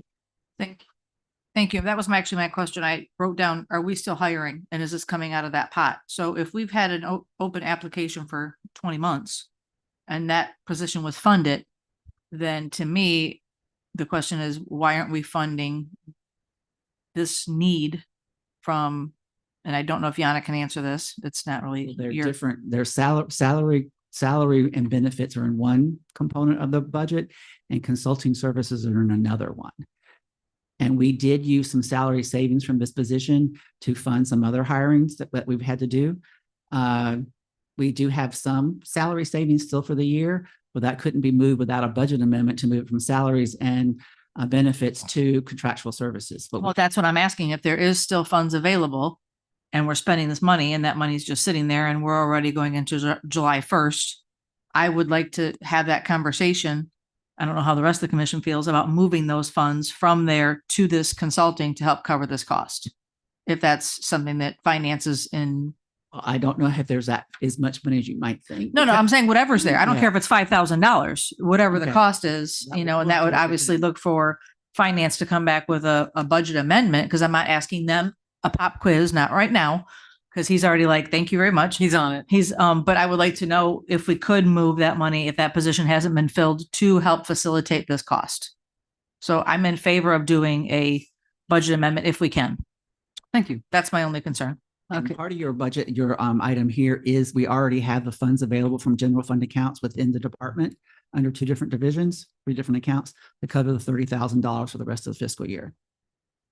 Thank you. Mr. McBoy. I appreciate my colleagues' concern over the financial aspects. I think they're reasonable, and some of the points made seem reasonable to me too.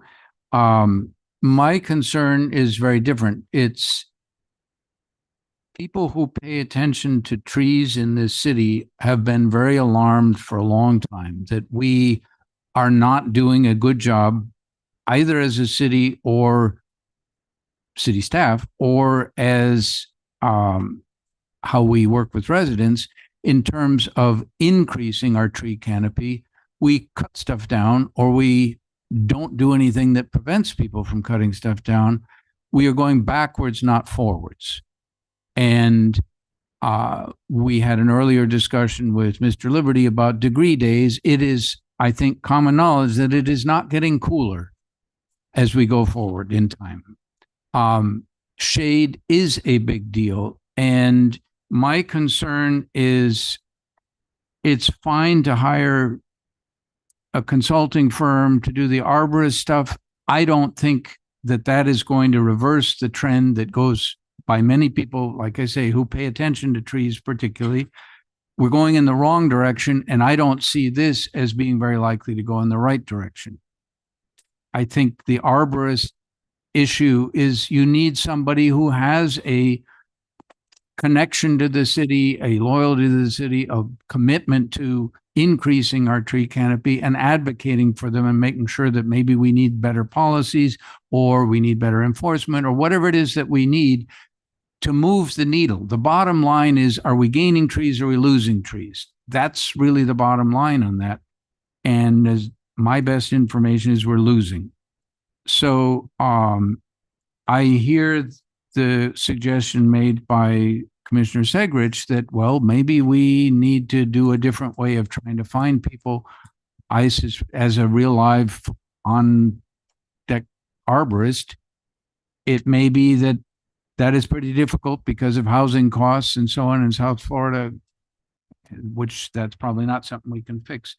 I don't know how to fix it, but I'm very concerned that this has been a long-standing issue for a number of years with trees, and I don't see this as being likely to push us in the right direction.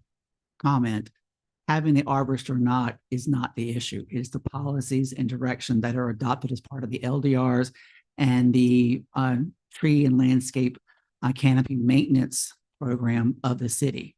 The arborist can only enforce and do what our ordinances stipulate. And that's one of the goals that we'll be bringing forward to you with the new landscape code is how to encourage more landscape installation and maintenance. Because I think maybe it was Commissioner Cedric that mentioned a fund of a sort to try to encourage planting of trees in areas that are bereft of trees. And that will be part of what they're looking at. But and when the new landscape code comes before you, hopefully later this year, hopefully before January, it's going to be kind of close. We can have that policy discussion on how we can better encourage tree planting, appropriate tree maintenance and cultivation, and then how we can also increase the tree canopy on city-owned properties because they're not the greatest either, sadly. If I could follow up to that, I agree with Mr. Waters that policies is a big part of the issue of why we're losing rather than gaining on trees. I certainly don't have a crystal ball. I don't have full knowledge, but if I had to bet, I think you need a combination of better policies and somebody who that's what they do. That's what they pay attention to, whether they're a tree advocate, that they help spread the word in the community that, yeah, you will get into a lot of trouble if you just cut down trees without, being checked out properly. I think it needs both. That's an opinion, doesn't make it a fact. Thank you. Mr. Segrich. Thank you. I'll try to be quick because we're getting off a little bit of the topic on this, but it did spark a discussion. I think we need to, without getting into micromanaging it, request that the city manager come up with a revamp to our recruiting policies and procedures and how we do things, because the job ad for arborist, it's not on our website when you go and search for it. I just did it now. So no. It won't be on the website because we downgraded the landscape planning position, which was not requiring of an arborist, to an associate planner. And we, in the 20 months that we had, nobody who applied for the landscape planning position had an arborist certification, but two of them that we did offer a position to, and one of them did get hired and was with us maybe 3 or 4 weeks, had the ability to become an arborist. So I just think it's an obvious problem that we have. We have positions that are open for almost 2 years. That means something's broken. Not trying to blame people, not trying to say they're doing a bad job, but I would ask consensus for us to give direction to the city manager to review how we do recruitment and give serious consideration to bring in an outside recruiting firm if position X is open for 60 days or 90 days, because the opportunity cost is far greater than paying the 30% of a salary. And that would be having recruiting companies jump hand over fist to try to get that contract. And they will go and find that person. They will poach that person. Our staff does not have the time to call around to other arborists in the area and say, are you guys interested? Are you interested? Are you interested? Also, with something like the arborist position, why aren't we looking for a part-time firm? If it's only, a couple of these here and there, why are we paying 3x salary to a consulting firm versus getting a firm who will charge us normal, right? So, and it's not dinging Chen Moore. They're stepping in and getting it done. That's why you pay consultants what you pay them, because they're there at a drop of a hat. And I'm thankful for that.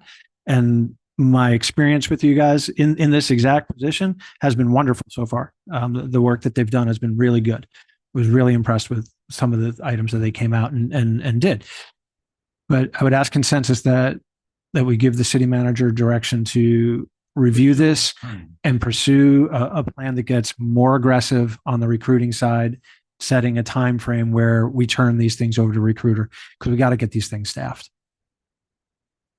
I support that. Do we have consensus to do that, to have the city manager look at it? Sure. Please put that on the list, Mr. City Manager.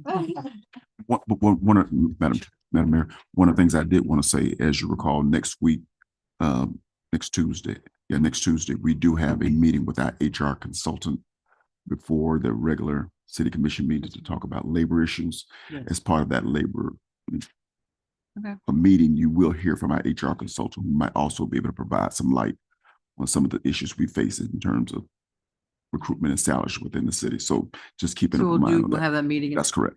And I mean, obviously, we're all concerned about that. There's a few, and I think a position like that, it is a specialized position that, yeah, okay. So, thank you. Thank you, Mr. Segrich. So, we have a motion. We did. We have a second. All in favor? What? No. I'm sorry? I can't hear you. think so. No. I thought you already voted. No. Thank Who you. was the first and the second? It's been so long. It was, I think it was. I don't think we actually did. No, we didn't. I think we ought to have. No. We just started talking. Hello? Do Madam, that? Madam Clerk, Phone a friend? Madam Clerk, Shayla? Yes, do I'm we here. have, do you have a motion, a second? I did not hear one. All right. All right, motion by May. Motion by May, second Second. by Segrich. Segrich. All in favor? Aye. Thank you very much. Okay. We have a comfort. Was that begrudgingly? Aye. That was a. Okay. Okay, item C. No. We did see. D, We're on I D. didn't D. we did. Sorry, see. we skipped it. Okay. Resolution 24-2026 establish stormwater rate for fiscal year 26-27. Motion. This, I think it's good to read the summary so people know at least what we're talking about. This resolution establishes the annual assessment for stormwater services for fiscal year 26-27 in the amount of $128.73 per equivalent residential unit. The new proposed rate of $128.73 is a 7% increase from fiscal year 25-26. Do I have a motion? Motion to approve. By McVoy, second by May. May, all in favor? Aye. Aye. 5-0. Aye. I mean, 5-0. We love that. yes. Everybody. Apparently wants I to can't be right. write and speak at the same time. That's right. Sometimes we have trouble. Okay, E, why is, oh, we moved that. Oh, I think We're on task order number 5. which is E, and in my book, it is empty. I have nothing. Well, in my book. I have stuff. Would you help me out? Could you want me to just read it? Yeah. Motion for task order number 5 with Stantec Consulting Services for hydrogeological consulting services. Task order number 5 authorizes Stantec Consulting Services to provide hydrogeological services for the, bless you, replacement dual zone monitoring well, professional service during construction and testing. Thank you.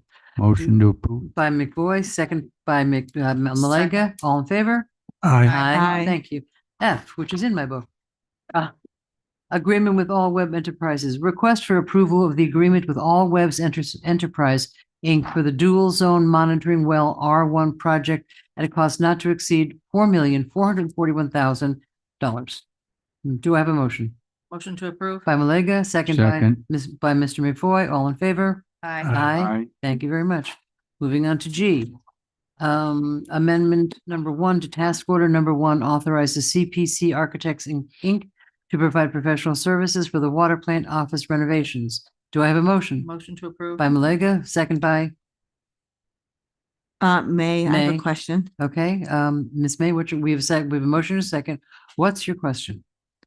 Motion, because I, Go ahead. water plant. So this is a planning for the reservation, for the renovation? $2,000 to plan? Von Baker Thank Water you, Von. Utilities. So our original contract with CPZ for the design of the renovations came to under $50,000. This amount of 2,000 puts it over $50,000, which is why we are bringing it forward to you.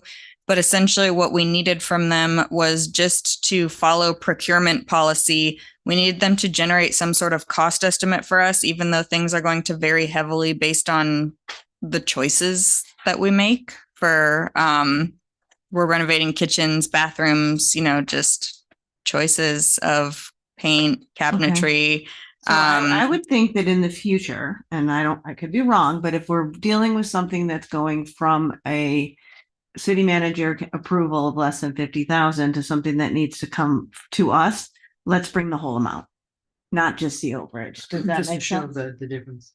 Just to show the difference, because otherwise it looks like we're approving a $2,000 amount, which doesn't really make, I mean, we are, but because it's an overage is what you're Right. right? Yes. So it's an amendment to the original task or work order. Yeah, because it doesn't have the original price in it. So just in the future, if we could do that, that would be great. We can do that. Yeah, I mean, I have no problem with you guys getting a new kitchen. I just want to make sure that we don't, and I don't think anybody's taking advantage of the 50,000 or less. It's really not that much money. But if we're going to come to us for a little bit more, at least tell the story. Tell the story. Yeah, we want to be very transparent. Mr. Segrich. I just want to make sure so this is extra monies to cover the cost of them purely meeting a procurement line item that's probably not going to be that valuable because it's going to change wildly once you make your decisions on paint and color and all the other things. It's going to provide the cost estimate that we can base the funding from ourselves on. So when we put projects out to bid, we have to have the funds already in our accounts.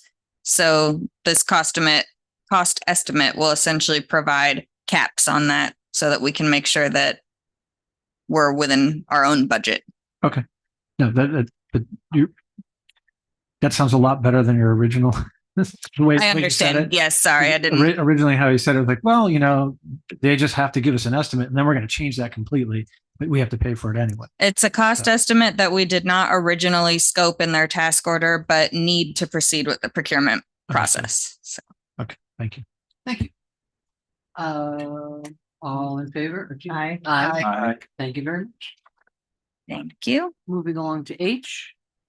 Request for approval of the agreement with LCCI Construction LLC for the South End Street Drainage Improvement Project at a cost not to exceed $102,085. Motion to approve. By Malega, second by May. May. All in favor? Aye. Item I. Task order number 24 authorizes WGI Inc. to support the electric utilities engineering work to request a topographic and subsurface utility survey to support underground construction design at a not to exceed cost of $129,530. Do I have a motion? Motion to approve. By Segridge, do I have a second? Second. By Ms. May, all in favor? Aye. Item number J, agreements with Wickdell LLC, DBA Treasure Coast Infrastructure and Belmore Enterprises, Inc. for underground boring, trenching, and cable pulling for electrical conduit installation construction on an as-needed basis for the electric utilities distribution system. Do I have a motion? Motion to approve. By Malega, second by Second. Mr. McVoy. All in favor? Aye. Aye. Oh, wait, Mr. there's Segridge, I'm no- sorry. How much in insurance are we requiring of them? 15 million. Last incident. Well, no, that's a serious question. Even if they're boring, because they're so good at boring. I'll have to admit that I don't know. I got lean on procurement to give me that answer. If I don't know if Valentina is on, Gotta be in here. It's in here on page Probably. 5. I don't know that number off the top of my head, but I believe we raised it not too long ago. IFB. I didn't see a It's, limit demand on there. it's not, yeah, but it talks later than about the IFB, which is a little hard to understand what that is. Okay. There we go. Thank you. Million, 2 million. So it's there. Yeah, so I've asked numerous times whenever we're dealing with contracts for things like that could end up costing the city tens of millions of dollars. $1 million worth of insurance as our requirement is ridiculous. I think it's. The aggregate is 2 million. Well, I guess we would ask about what are the, what's the standard with municipal? I think we Probably should- 15 to well, 20 million. I think we should find out what the standard is. Madam Attorney, can we do that? The standard is usually what's here for, and this is what I don't recall with this particular contract. Sometimes and often what we'll do is, since we have Ben Few and Associates as consultant for insurance for specific contracts, we will send the standard to them and say, do you recommend for this specific contract that something be changed, given the type of work, the risk to the city, and those types of things. I can't recall specifically if this contract was sent to Ben Few, but the standard insurance for construction is typically this, unless we recommend something different. And I believe part of this is, and Mr. Liberty can correct me if I'm wrong, is that these are, I believe, project-based work authorizations or task orders that will be issued to this contractor. So the scope is not necessarily determined, predetermined at this time for each little project that's issued to them. Correct. This is basically suggesting that we add 2 contractors to our list who we would then go to for proposals on a project by project basis. And we need this because we've added so much more underground style work that we don't have enough sufficient or not arguing that we don't need these people. Right. When you say standard, is that your office's standard template, or you're saying that's industry standard? It's what this city and other cities typically use for general construction. Yep. Also for other general products. This is the standard that most cities use. Now, it's not ours. It goes through risk analysis, and it's a standard. It's based on sovereign immunity and those types of things to make sure the city's covered. Yeah, I have a hard time believing this is industry standard. And I've looked at and researched other municipal contracts for similar things, and $1 million is not what these people have. So I think we need to be considering what we're going through, maybe have a lesson learned, and we have to be requiring more insurance out of these people. And just so you know, it does vary, like I said earlier, contract by contract, depending on what the exact scope is. Since we don't know the exact scope. Understood. I just haven't seen it above $2 million ever. on any contract, on anything, even on specific contracts. I've asked multiple times, and each time I get the same answer, which is, I don't know, we think this is kind of what we just do. And, each time, Mary, you brought it up, oh, they should do research on what's industry standard. Industry standard in the construction industry is not $1 million. Can I interrupt? If you go to No, page let's- Article let's- 6, there's more details Oh, in regards, it's at the very, it's kind of in the, I'm gonna go with 6.1. I don't know what, there's no page number. It's in Article the 6. backup. Article 6, bonds and insurance. It goes through details. Commercial liability, general liability. Contractor page- shall it's purchase. page and main- 6. No, it's it's Article 6, 6.1. It's in the they're not numbered, I'm sorry. Yeah, there's, so for this. There's contract- provisions in here for every type of insurance and what the job requirements are. Right, for this contract, you're gonna have general conditions and you have supplemental conditions. What we were just looking at is supplemental conditions that supplement the general conditions and provide the actual dollar amounts. As you can see, for like the excess umbrella insurance, it's, if applicable, and typically for our construction jobs, we will usually require the umbrella insurance. But you can't really put a number in this because it's gonna be specific to the scope of work. And this is the first time I'm hearing a question about our insurance and contracts. I am happy to go through and provide an outline or whatever you need to better understand why we put certain things in contracts and the different types of insurance that we have required. From my understanding, and we can go back and look at parking garage, there is different insurance for different contracts and different scopes. So I'm happy to go through that and lay that out for you. This is the first time I'm hearing that that's an issue. And Mr. Segrich, if you said, you just mentioned that you found other municipal contracts with, if you could give us those examples, that would be helpful. I did the research months ago, the last time I asked it. I mean, You didn't. Why- state them. why did- Well, okay. It would be helpful, but that's fine. So we're gonna have staff, take a little industry, look at that. Mr. McBoy? I would just say that I support the concept of doing a little research. For instance, I'd like to know, suppose we more generally upped it from 1 million to 15 million. What does our cost look like? Is it, not very significant? And I appreciate that different things have different levels of risk, and so we might well want different insurance firm. But I think the concept of simply, let's look at it. We had a big problem. It was quite expensive. That wasn't our. I understand that, but it gives you an idea of what the cost of things going south can be. So I think the idea of, doing a little extra look at it and both the costs and, various industry practices seems like a pretty sensible time investment. Okay, so we have a motion and a second. All in favor? Aye. Aye. Aye. No. Up to K. The professional services agreement with Simple Mind LLC provides for the development and publication of the electric utility annual report, continuing development and maintenance of the citizen-owned energy website and communications program support in the amount of $40,500 annually. Do I have a motion? Motion for conversation. Ms. Malego, second by second. May. Okay. Yes, discussion. Ms. I Malego. had sent an email to Director Liberty, and he might have been out in the middle of whatever bay of water he was in. God bless him. And staff requesting that I do frequently go to the citizen-owned energy website, and there is not a translate button for English and Creole.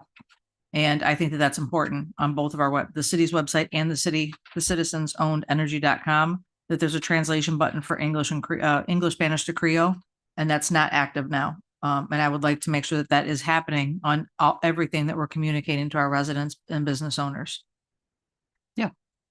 Thank you. I didn't get a response, so I just want to make sure that my voice is being heard. I've said it for the record. There's a little thing, a little icon that's got a flag, and you just click the flag and you can change the language. I don't think there's any objection to that. No, No. I'm just letting No, thank my you. comrades know. Thank you. Thank you. Mr. McBoy. Yeah, I support that concept hopefully somebody will check at how good the translation is. Sometimes those are a little bit amusing, but hopefully it's all right. Yeah. My question more generally is it, or maybe differently, what is the benefit to the city that we have these two websites, a electric utility website and a citizens owned utility website? I understand that there's, a sort of kind of a PR aspect, but it's a little confusing to have two. And so I would ask, could we combine it all into the normal city's electric utility website and not have a second one? Are there any downsides to that? And if so, what are they? And are there upsides, possibly cost, but I think more just confusion, right? Most people know it as the Lake Worth Electric Utility, like we have the Lake Worth Water Utility. We don't have a citizens-owned water utility, but you could argue that maybe we should. I don't know. So I'd look for a little clarification on that, and curious if my colleagues have any views on it one way or the other. Who produces the that website, that separate website? So, Madam Mayor, to the point, this Ed Liberty for the record, Electric Utility Director.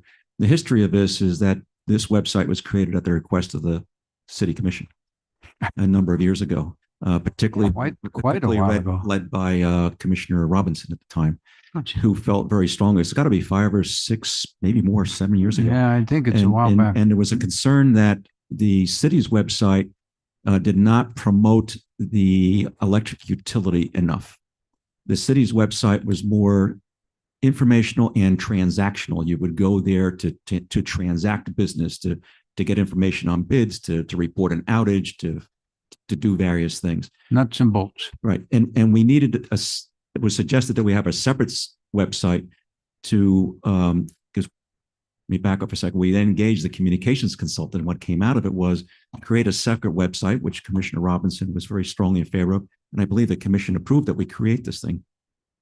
It was purely to be informational. What we didn't want to do was create something that had any link from a cybersecurity point of view into cities' operating systems, and that it just be for the purpose of getting information out to people about what we were doing with respect to system hardening, reliability improvement, outage rates, employee e-news.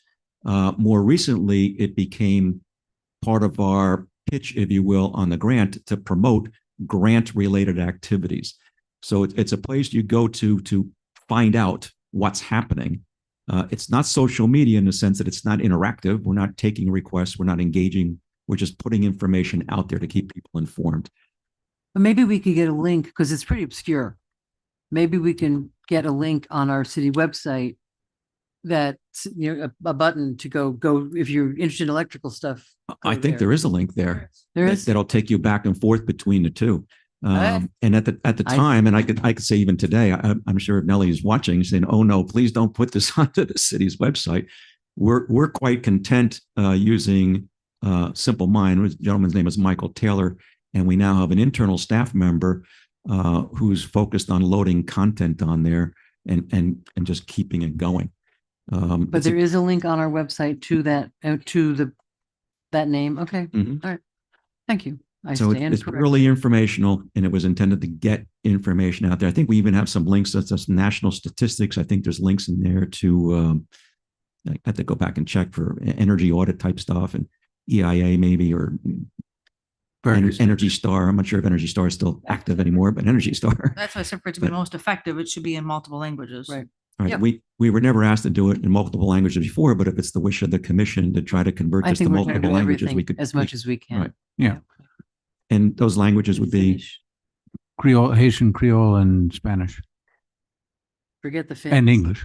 So, Finns, no. Haitian Creole okay. is one, Spanish and English. Yep. Thank you. Mr. McBoy, you're Ms. May is next. I was next. I just wanted to know, and you sure you don't know this off the top of your head, but you might. Annually, monthly, how many hits do we have at this website? Clicks, whatever they're called. We just started tracking that, and I got some preliminary information. I don't have it off the top of my head, but they literally just emailed to me about a week ago. Okay. So I can take a look at that. Yeah, that, I mean, if it's 4, why are we spending $40,000 on this? Yeah, it's not. And the irony of it is when we first launched this thing, I asked the same question: how many, how was it looking? We were getting, if I recall correctly, thousands of hits coming from China and India. That's frightening. Exactly. Do not link it with our website. Exactly. So we were concerned about that, but it's getting more traction. More and more people are aware of it. That the catch name Citizen Owned Energy is called. When you look at the clicks, can you see where they're coming from? I mean, are we meeting the goal of educating our citizens, or are we satisfying curiosity in foreign countries? I mean, you don't have to answer it now, but if you could come back with that information, that would be great. Thanks. Thank you. Mr. McVoy, I think was next, and Mr. Segridge. I'm certainly sensitive to the concerns of security. I years ago tried to hook some of my field instrumentation into the water management district's system, and they informed me that we are getting hit, and I saw it with a router sitting in the middle of the Everglades, that we had a lot of hits, but the router was perfectly fine at keeping them out. And we did not connect to the districts. They didn't want people in China opening our gates.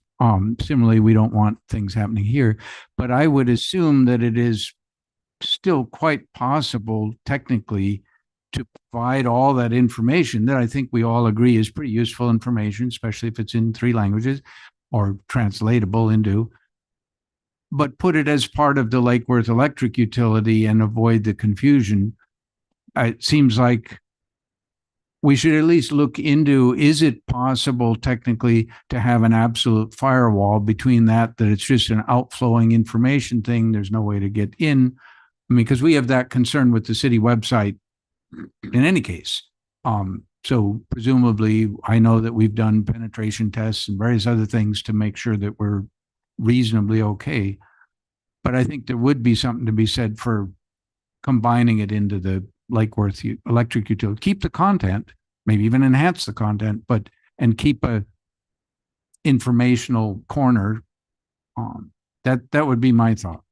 So to make sure I understand it correctly, you're suggesting then that we would give up that domain name and move all of this. Well, I wouldn't give it up right away, but hang on to it a little bit. But you're suggesting essentially another section of the city's website, right? And put the information, because it's, everybody asks about Lake Worth electric utility, and that's where you would logically go. No, it's not going to occur to some citizen-owned utility that could be in Ohio. But if you go to the city's website to the electric page, I think there's a link there that takes you over to what we call COE. That takes you over there. COE. Yeah, we've nicknamed Citizen Owned Energy. That's just our own word. Citizen Owned. Sure, great. Thank you. Citizen Owned Energy. Yes. We have so many. .com. Mr. Segridge. Thank you, Mr. Segridge. Thank you, Madam Mayor. I think the COE website is an opportunity for customer service call reduction, because it provides a lot of information and can answer a lot of questions. Our city website is jam-packed with every department. It's very difficult, I think, to navigate through it and absorb all of that information. So I do like the concept of it being separated. I do know that from our city website, it links you over to this. I would err on the side of putting more information on this and less on the city website to drive people here. Another thought on that is, and I don't know, it may do this already, but paying your electric bill online, if that is a secure link that's in the city's website's architecture, or it's in a third-party website's architecture, in our materials, we should drive them to a landing page on COE and then to their pay options. That will greatly increase the viewership and the opportunity for answering questions. It doesn't have any security risk, because all you're basically doing is saying, hey, go to COE/pay. And on there, like I'll say it, FPL does, they have a button, click here to make a one-time payment, click here for your account, and they shoot you right back off that website.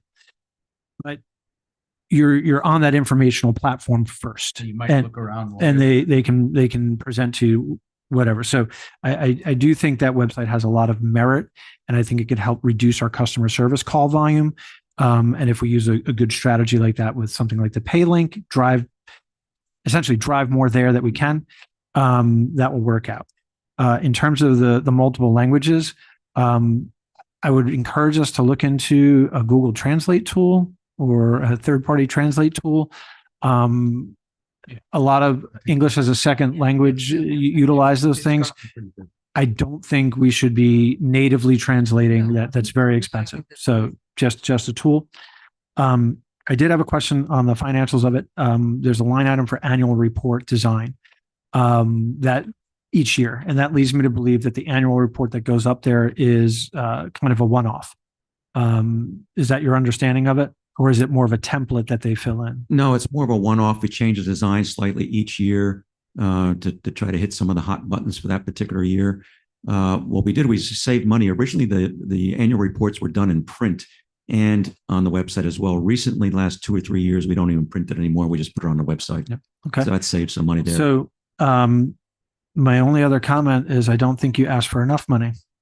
When you add them together, you're only asking for the maintenance fee. You're not asking for the one-time design and construction fees. So in reading it, it looks like 26, you need 62,000, 51,000 and 51,000 the following years, because you've got a fixed development cost of 22,500 in 2026, and then a 40,500 maintenance, not to exceed, right, in hourlies. I can go back and take a look at it again at the same time as we price for some of these other changes that need to be made. But I think we can come back and get started.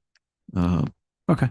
With this, and then update the. Yeah, no, I just wanted to make sure it wasn't a mistake. Yeah, I'll take another look at that. Okay, because he's got 2 pricing columns. One is the fixed cost, then he's got a bucket of 40,000 for incidental or just normal working. Mm-hmm. So you might not use that 40,000. So 40,000 Right. in total might be okay. But It is somewhat variable because as more activities happen, we load more, Yeah. more grant. Some of the stuff, by the way, was we also curate things that we get from FMEA podcasts and things like that. They're linked there.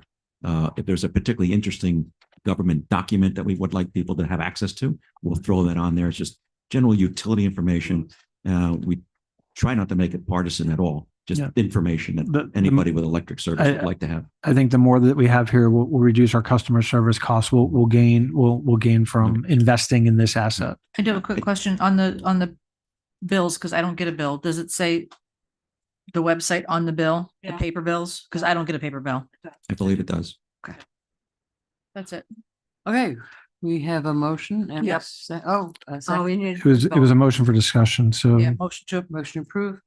to approve. second. By May, moved by Malega, second by May, all in favor? Aye. Aye. For the record, Mr. McFoy is not in the room right now, so it's 4-0. And next up is, as part of the electric utility fleet replacement program, the Transmission and Distribution Department is requesting approval to purchase 2 55-foot bucket trucks and 2 41-foot bucket trucks. Motion to approve. Motion to approve by May, second Second. by Mr. Segwich. Ms. Malega, you have a question? I do have a question, being that this is my profession in my wheelhouse. 13,500 Bucket trucks? Oh, no. cars. vehicles. $13,546 to deliver 4 trucks from Alabama. I don't know, have we thought about just sending 4 of our crew there and paying for airfare and having them drive these trucks back? That is exuberant when we're paying 1.2 million, and any negotiation that I could do, I would be having them absorb that transportation cost, but 13 grand, I think, no, that's total for 4 trucks. I think that's To a drive very, them from, yeah. they're not gonna drive them, they're probably gonna put them on Back of multiple flat, a long hauler. But I think that it may behoove us to think about sending 4 of our drivers on a plane to go pick them up and drive them back. I just think that we can't spend 13,000 on airfare and a hotel and fuel to get them back from Alabama. Or just call them and tell them that you can't get it approved without giving them $13,000 for delivery fee, because that's exuberant. Second. Yeah, We already. yeah. And you know about this, so. Yeah, okay, Mr. Segridge? I just had a question about the old trucks. Do we put them out? I want one. My second question about the old trucks. Are we sending those to auction? And what kind of, like, are we recouping anything, any value out of them? That remains to be seen. We may keep one or two of them as spares, as Good idea. backups, but when there are other city departments that may want them for other functions, or for example, for tree inspection or putting city electrician or something like that, they may want them. So we would look internally to see if there's another use for them before we put them out. And then we'd follow the city's policy for disposal of vehicles, whatever that is. I don't know off the top of my head. We haven't been able to dispose of a vehicle in so many years. It's not been an issue. Yeah, but overall, Exciting. by the way, this is a good problem. So thank you for that question. But this is a part of our effort to make sure we don't have any vehicles that are older than 15 years. So you can see here, I think one is at 19, the others are coming up on 20 plus. So, yeah, 3 of them are at 19, and one of them is at 26 years. So the goal is going to be to come in for these approvals at about year 13 or 14. So we can get the approval and have the new truck delivered at the 15th year, and then dispose of or keep a couple spares. Okay, well, I'm being serious. My motion is to approve without the delivery fee. I'm not joking. Okay, I think we already had a motion in a second, or Motion. you're amending it? Yeah, who made You it? can't, because I was the one who made. Oh, I didn't make it. Who made it? I did. Vice Mayor May made the motion. And And Commissioner Commissioner Segrich Segrich seconded it. All right, so I would like to back that out. I think it's exuberant and I think it's just them being greedy. Madam Mayor. I'm fine with Mr. amending. Mr. Perry. I understand the commissioner's concerns, but I would like to make sure that we have other options. I don't know if the Director of Public Works or Ed want to speak on this, because we have to get those trucks here. We don't want to be stuck. So now's the time Trust to me, if you're discuss it. giving somebody $1.2 million They'll find. I and the understand. trucks are already built to our specs, I they're understand. not going to hem and haw. I just want to make sure that we don't Cut up our have nose to it spite our- later. So it's not a matter of calling. I just want to make sure the staff have any comments about that. Madam Mayor. Yep. If I may, this is a Sourcewell contract purchase. So we are doing this through a cooperative purchasing agreement. So the prices are usually set by that cooperative agreement. So one of the things staff will have to review is whether or not the other pricing we're getting is because it's cooperative. So So it's the cheaper. delivery price may be set by that cooperative purchase contract we're using. So that could be a deal killer. And I think to that point too, what you do is you buy the chassis, and then it gets. But I know how it works. I got that part down. You Well, want to I'm tell not everybody else? changing You my can. motion, so You want to tell everybody else? I know how I know how the whole concept works. I Alright, bought I'm- about I'm not 100 I changing bought the about motion. 180 million Yeah, of we're these spending money. dollars of these in 1 year. yeah, so I mean, we Okay, can it's fine. vote this It's one like a- down and Okay. make another motion, but let's move on. Okay, so Call the question on this one. You are so sassy. she's very sassy. I gotta pee. Mr. Perry, we didn't have a comfort break. We didn't. Okay, all right, so motion in a second, all in favor? Aye. Aye. Nay. What was the What was the motion? motion? To approve To it. approve it. They made the motion. We made the motion. We didn't change it based on You were, I Sarah. think you were in the bathroom. Maybe. You were in the Yeah. bathroom. You can vote So who no. made the motion? You did. I did. And And Segrich seconded. seconded. Yes. And So- it's 3-. Aye. But we do encourage you to push a little. Grudgingly, All right, so And if- begrudgingly. I- all in favor? We'll take. Aye. Are you an aye? Yeah, I'm an aye. All right. But in $1 million, 13,000. You got your isn't trucks. that much. That's why they do it. Number M, letter M. Keep going. Yeah, I know I can go. put Commissioner Malega on it. She'll get this straightened out. Okay. Last but not least, No. for this agenda, task order number 8 with Teamwork Net Inc. for engineering design services for Hyperluxor substation system upgrade in the amount not to exceed $111,160. Do I have a motion? Motion to approve. Do I have a second? Second. Motion by Segrich, second by May. I see a light on Ms. Malega. Question, how does the cost of service for outside of our territory work with this as far as the reimbursement? Because technically, from the map and everything I've looked at, this is really servicing people who are outside of the city limits of Lake Worth Beach. And I know that we're capped by the wonderful state of Florida. How do we tie that in? I just, for my education, how do we tie that into getting reimbursed from the people who are outside of the territory? for these improvements? Madam Mayor, may. Please, Uh, briefly. To clarify, there's kind of a unique situation, but all of the electricity that comes into Lake Worth Beach comes through here, regardless of whether it's going inside or outside. This is where we interconnect to the Florida Power and Light System. This is the original tie line interconnection that we've had since 1982. I correct that, since 1972. It was once underground, then it went overhead. So this station has been there since 1982, serving Lake Worth Beach, unincorporated Palm Beach County, and the village of Palm Springs, all through this point. How we segregate our rates, the rates are the same for all customers with the exception that I believe the surcharges are added in part for public utility taxes in the other jurisdictions.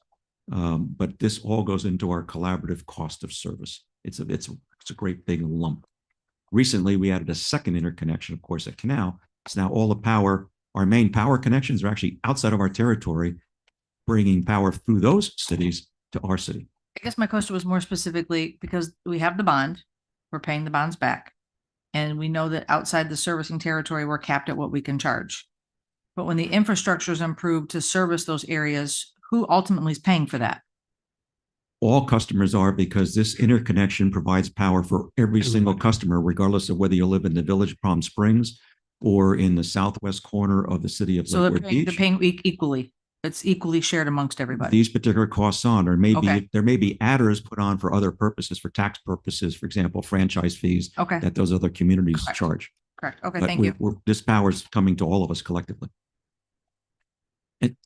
And these costs are to upgrade the station. For example, we have been operating without certain electrical equipment, not protective devices, but certain electrical equipment now for about 4 to 5 years, because we, meaning me, was unable to take an outage and execute what we call an island operation, cut ourselves loose from the FPL grid to do this work.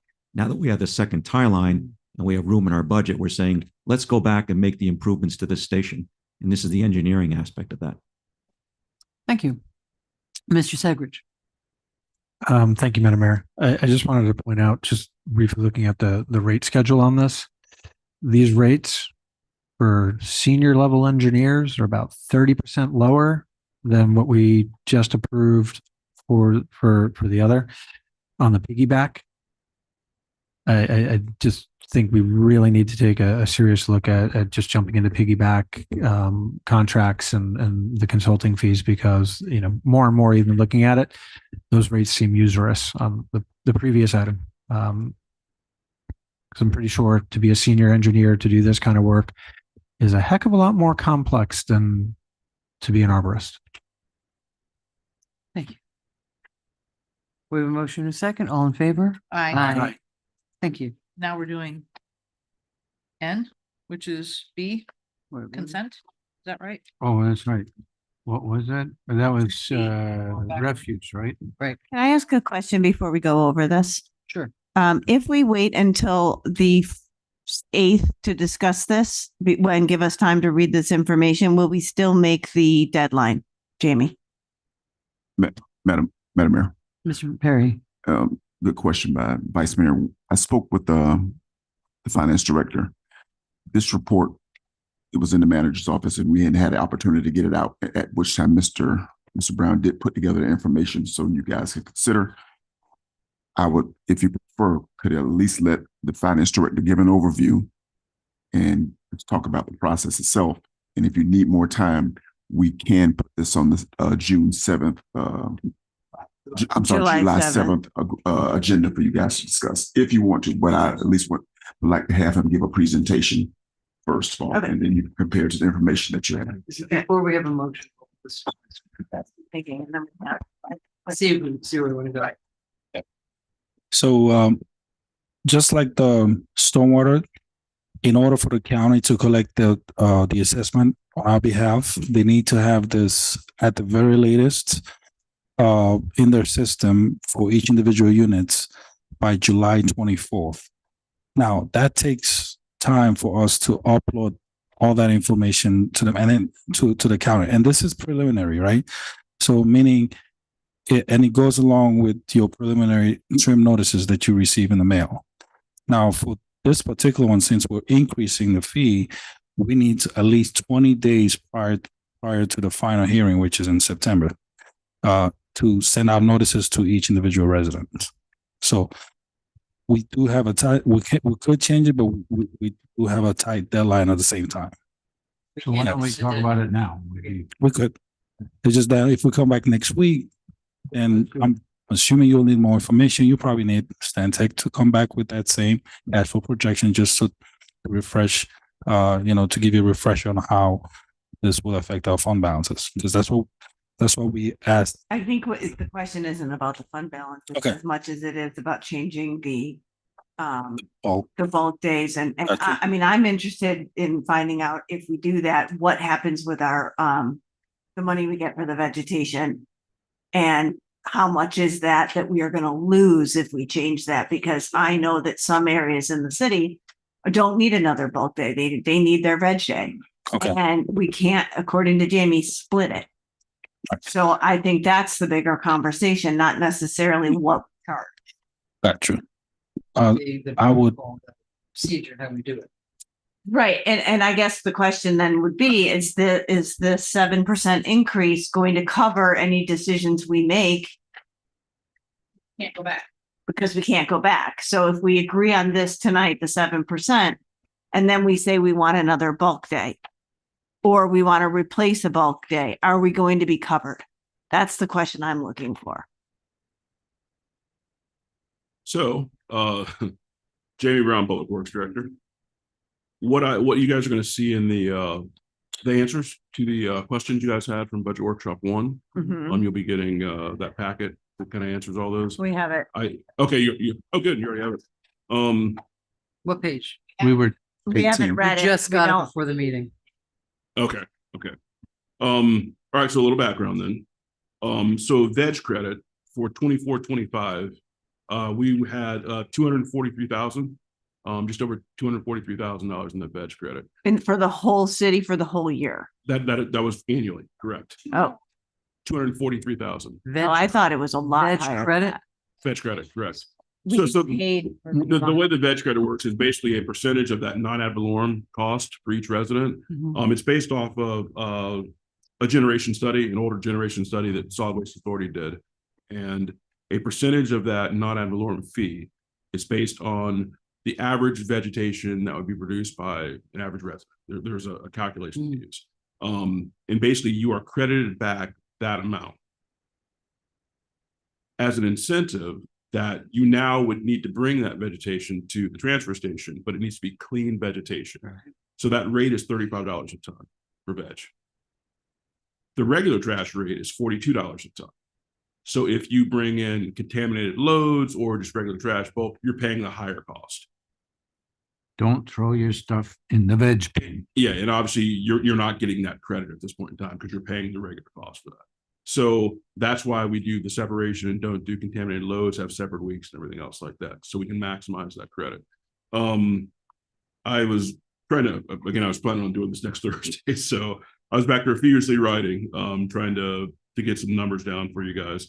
So what also factors into this when we're talking about moving to a second bulk week? So you guys had asked about possibly transitioning bulk week from the For third some week areas of the city. to the first week of the month. So Or look, two.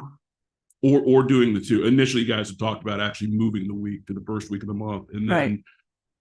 in looking into the logistics of that, it made more sense to add an additional bulk week. So you would basically have the odd week of the month, first and third would be bulk, even week of the month, second and fourth would be veg. For the entire city, correct. And why, just can you explain why we can't split it? Because the trucks that are doing that are the same trucks, same people. Collecting your veg, collecting your bulk, the clam truck.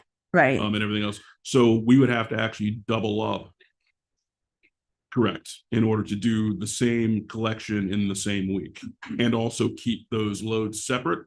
So you're not mixing trash and bulk with veg because you're now not getting your credit. You're paying that higher than $42 a ton. Sofas in the veggies is, So oh no. but if it's the same people in the same trucks, why does it matter what they're picking up? On the same routes. So you would basically be running routes, doing double the route.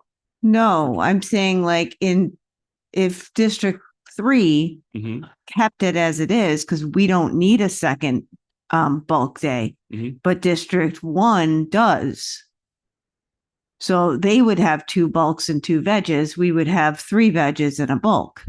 But you're still using the same things to pick up the same stuff, but on different weeks. But different weeks. So if you're doing that all in the same week in different areas of the city, it's the same people in the same vehicles, same equipment. So you would have to double that up. So you're basically doubling a route, if that makes sense. It doesn't. Doesn't make sense.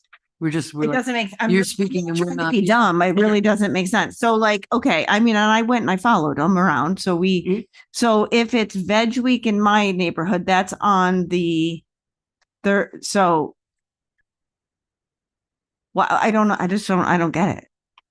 So bulk in District 1 is the third week of the month. They're So all the third week. It's the third week for all those. Right. Sorry. calm down. If we had first and third, like you said, Mhm. first and third for bulk, Mhm. then you would have to have all of the trucks in the city on the first week and the third week, just Doing picking up bulk everywhere. So if District 3 wanted 3 weeks of veg, you couldn't have that because the trucks are out picking up the bulk. Not on the Friday when they're not in District 1 because they're in District 3. Why can't they pick up our veg? They're going to be there anyway. Why does it matter what they pick up? Because you can't contaminate the truck. We're not contaminating the truck. They're doing route District 3 on Friday, the first Friday of the month. So they're going around and they're picking up veg. And the first Tuesday of the month, they're picking up bulk in your neighborhood. They don't do it on the same day. Well, ours is Monday. Whatever. Right. On Monday, they're going in your neighborhood and they're pulling up whatever you're giving them. And then on Friday, they would take what we're giving them. So I don't understand. It's claw into thing, go to dump. What does it matter what's going in the thing? Because it's not on the same day. You're not in District 1 and 3 on the same day. Am I wrong? Somewhat. Okay, explain. Yeah, I'm like. I know, I'm not trying to be a jerk. The routes get complicated because maybe the easiest way to explain this.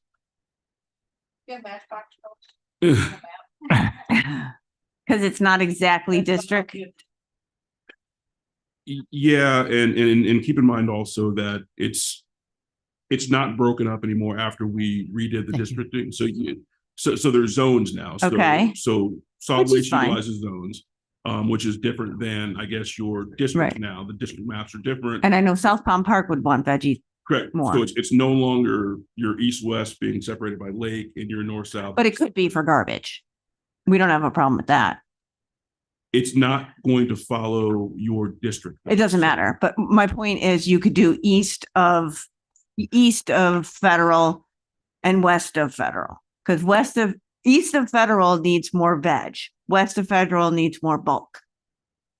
So we would now be breaking them up not by this. I mean, I'm trying to. Or is it Dixie that splits them?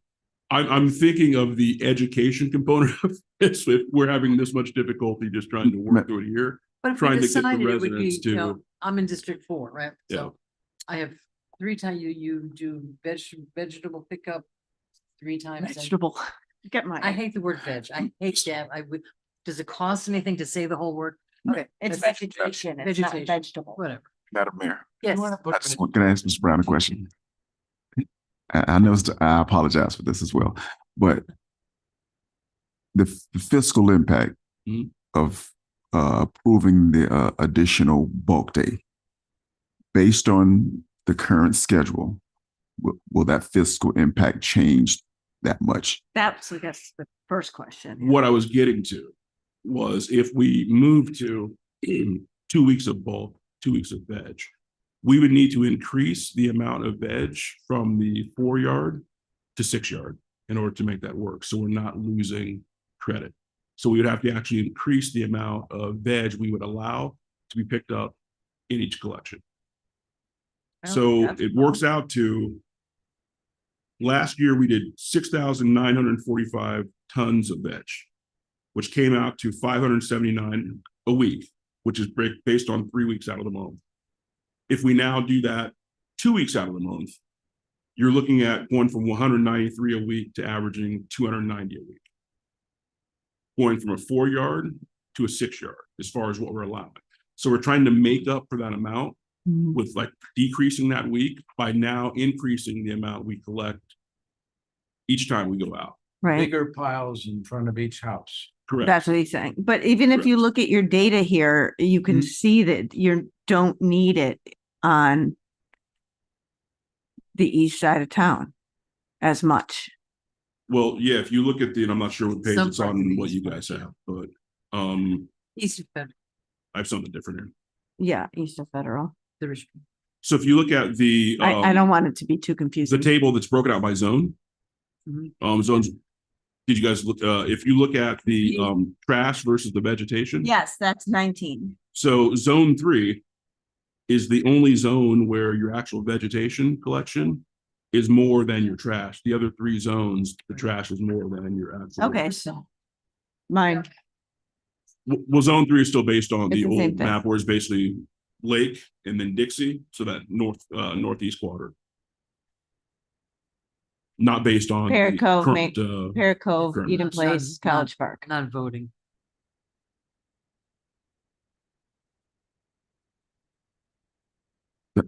Madam Mayor. Yes, sir. That was gonna be my first question. So my second question was going to be, so if we know it's gonna, the fiscal impact might go up, can we put together a presentation so we can put it on the screen so commissioners can actually see it? Do we have time to do that either next Tuesday or during the budget workshop on Thursday? Well, let me continue real quick. Okay. So based on going from the 4 to 6 yards for the veg, the big question is going to be, how long are we going to not issue wrong day citations after we make this change? Because if you look at the actual bulk non-compliance notices, like we make that change and now the first week of the month is no longer veg. Not everyone pays attention to the social media, is on the city website. You know, there's still going to be people putting out veg that first week and not putting out bulk.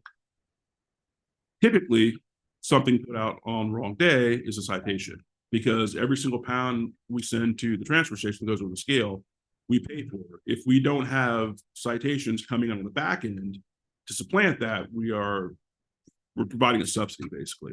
So the question then becomes, how long do we do that, and how long do we forgive that until we have to start now issuing those wrong day citations again? So our old rate, obviously we changed it this year as far as our citation amount. Under the old rate for last year, we were averaging $19,210 a month in wrong day citations. Under the new rate, year to date, we're averaging $61,485 monthly. So we almost tripled what we're averaging. So if you look at that, every month that we don't issue those, we're taking a little over $60,000 hit. And so it just comes down to how many months do we want to forgive, or say, how long is it going to take someone to realize that the days have now changed? Now, obviously, when it happens, we could do, it's going to be a heavy education campaign when we do this. We're Only for estimating- half the city though. What's that? For half the city. Commissioner McSaggers just had his light on. I think that. I just had one more thing. Yeah. Just one more thing to mention. I think Ms. May is still asked. That's not in this packet, but I had gone through. So based on year to date, October, as far as the non-compliance, the wrong day citations for bulk that we've issued, October, the most issued was actually the second week of the month. November was the first week of the month. December was the first week of the month. January was the second week of the month. February was the second week of the month. March was the first. April was the third. And May actually almost was the same, with the first and the fourth week, with 54 issued in the first and 52 in the fourth. So as I had mentioned before, it's not all in the first week of the month where we're issuing these bulk citations. It's spread out throughout the month. Clear as mud. There's what, All right, Mr., we have other lights on. Ms. Miglega and Mr. Segridge first. Thank you, Mayor. In terms of the wrong day citations, it seems like it climbed from 21,000 a month to 60,000 a month. I see that as a bad thing. That means that people are confused. That means that we're basically funding our services by punishing citizens. Not a good thing. Now, I'm not saying we don't issue the citations, right? I'm saying the process is too confusing because we're having to issue that many citations. I think it should be a goal through education to lower that number as much as possible. So I don't think we should be counting on that number at all in terms of our budgeting and so forth, because it incentivizes the wrong thing.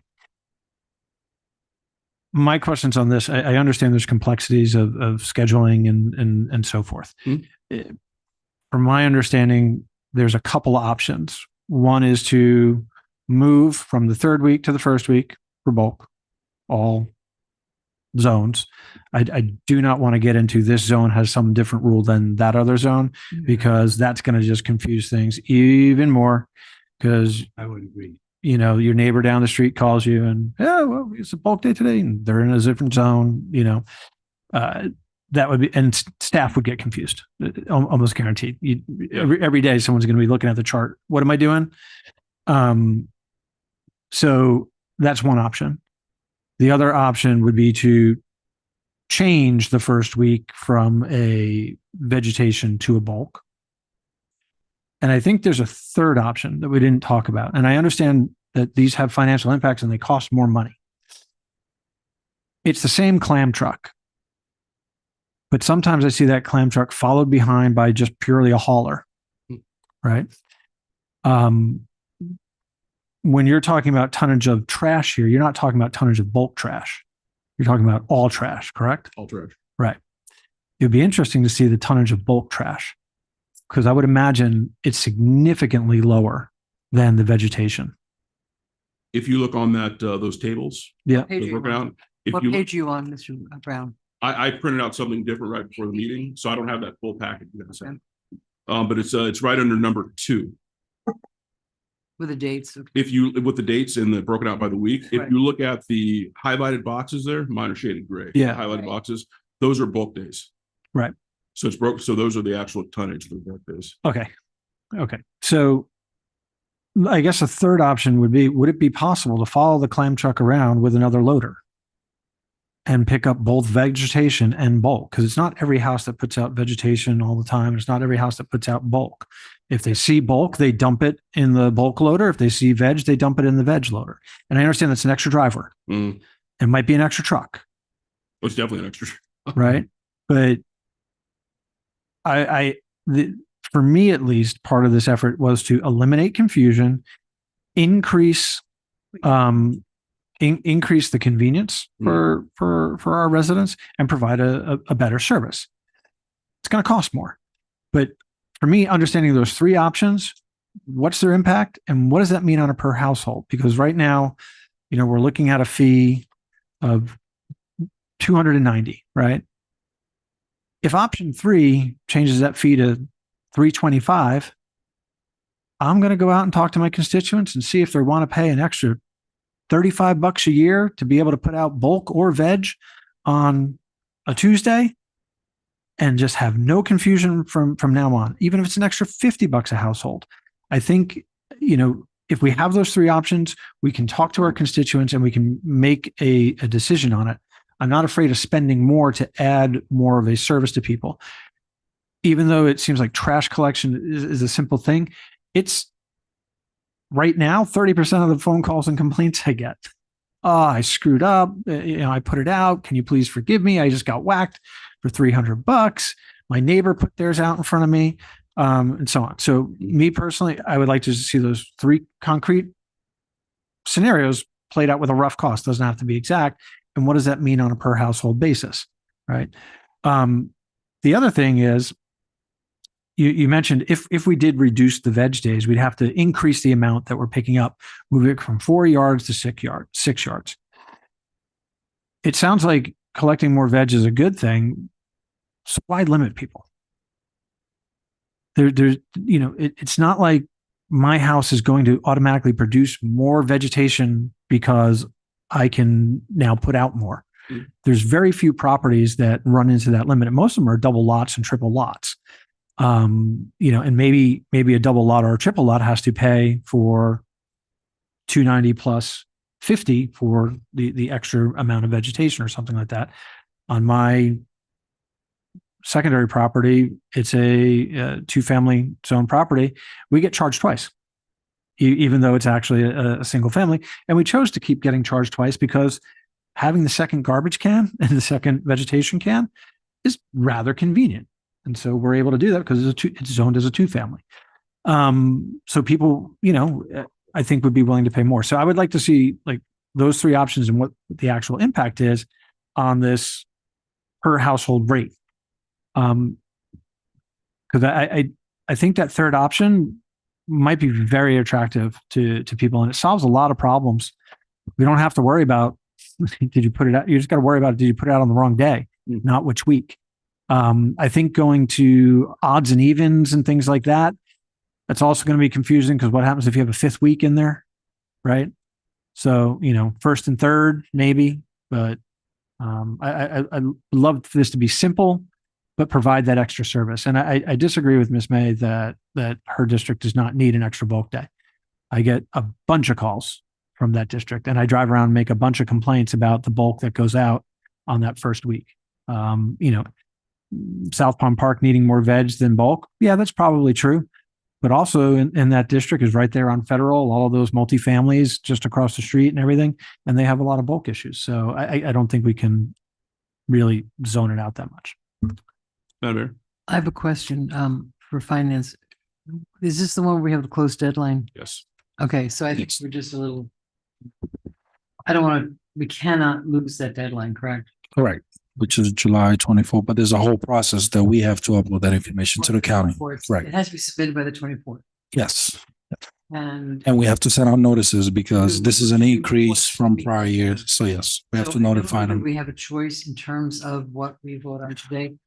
Go ahead. What I was going to suggest, since we don't have that fiscal impact and we're very close to the deadline, whatever increase in cost that we're going to incur, we can make up for it in the next fiscal year. Can we do a budget amendment? Not on the fees. Not on the fees. We can't. All right, it's happening. Well, sure. Madam Mayor? Yes. I just have an idea. Okay. Hold your thought. So we do an amnesty month for vegetation, do we not? Correct, in May, every year right before hurricane season. So I'm looking at your report. And I'm just wondering, instead of adding additional bulk days, would it behoove us to do an amnesty month on bulk? Or quarterly instead of adding additional pickups? I don't know how the amnesty came about. I know it's like supposed to be like right before hurricane season and all that. I don't even like saying that word.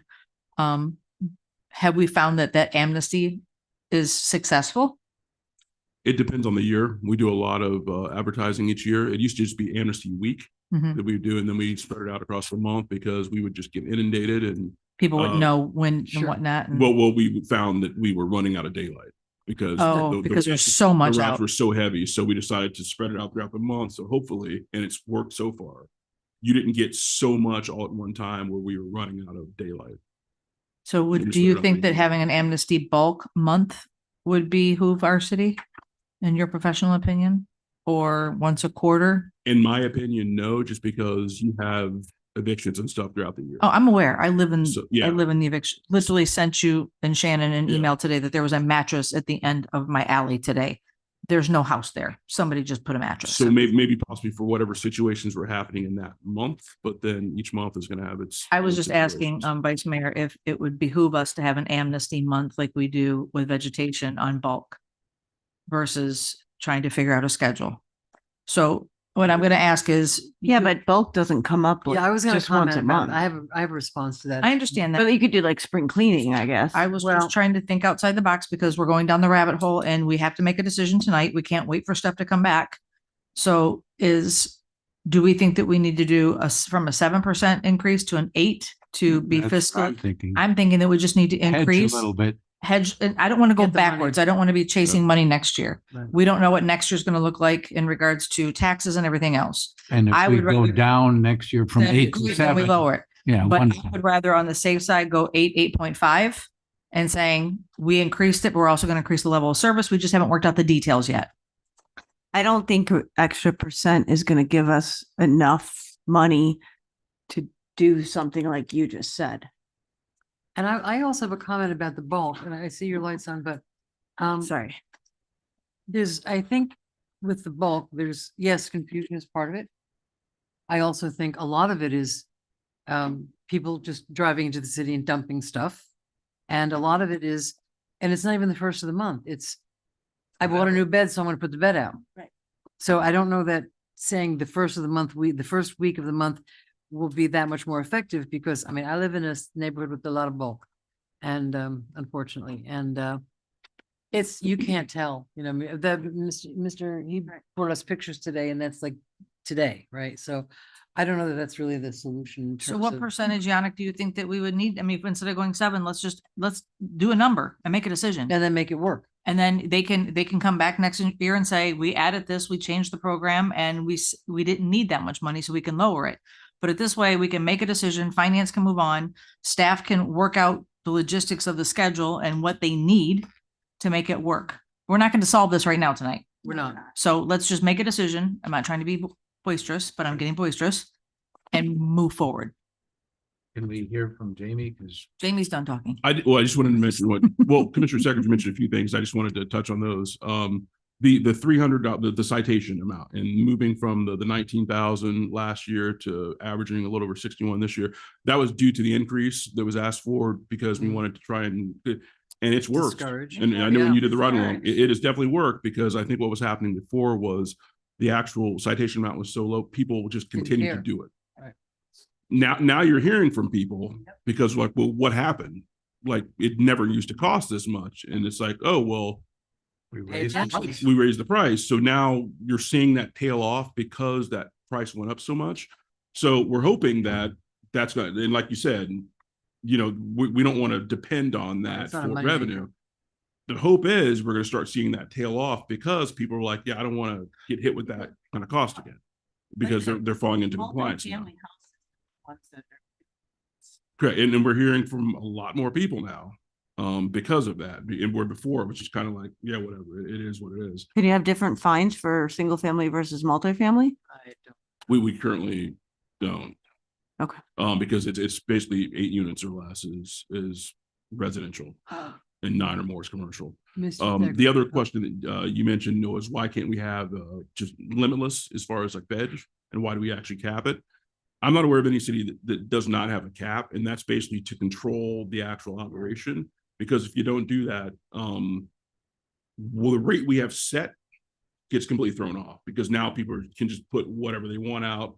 That's when you see other people kind of coming in the city and start bringing- dumping some stuff. And then all of a sudden our tipping fees and what we see at the trash dump now, it's now gotten pretty astronomical, which throws our whole operation off. So you want to have some kind of control over what you're allowing people to put out on a weekly basis, preferably. Mr. Segridge?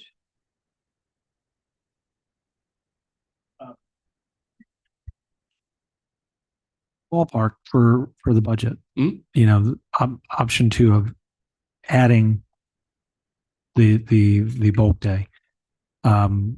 Is that a huge impact to the budget? Is it a 10% increase to the budget? Is it a 20% increase to the budget? With and again, the big thing. Not holding you to it, just Yeah. The big thing to be Spitball. making sure that if we're going to do that and we add that second week of bulk, we need to increase that what we're allowing for vegetation. from 4 to 6. yeah, understood and agree. And then and I know it's don't put everyone on the spot, but how long would we forgive those citations, the wrong day citations? Well, I think those are Well, policy decisions that we yeah, make later. We I- just need I a number think- right now I so think- we can move that would- forward. Obviously, if we're showing now that we're averaging like 61 a month, if we say 1 month, okay, 2 months, 3 months, 4 months, if we were looking at like 6 months or something, you're now getting into a pretty substantial amount of time and it's a major dollar. So I would say that percentage is going to increase as far as our non-ad valorem. Yeah, well, that's why I don't even want to count that in our analysis of what our base rate fee. We don't count the fines. What I'd written here, based on if we're not going to go into all that, I put 9% down. 9%. 9%. And that's Seven to 9. From 7 to 9. Okay. Well, Okay. we were initially And- at Right. 6. but- And again, spitballing to have a second truck follow around and do bulk and veg, boom, boom, boom, every week. Is that a 20%? Is that a 30%? Like what? That I need to look into. Okay. Because Do we even have? we don't have we would have to. We'd have to staff it up and everything. Probably have So- to, yeah. Okay. So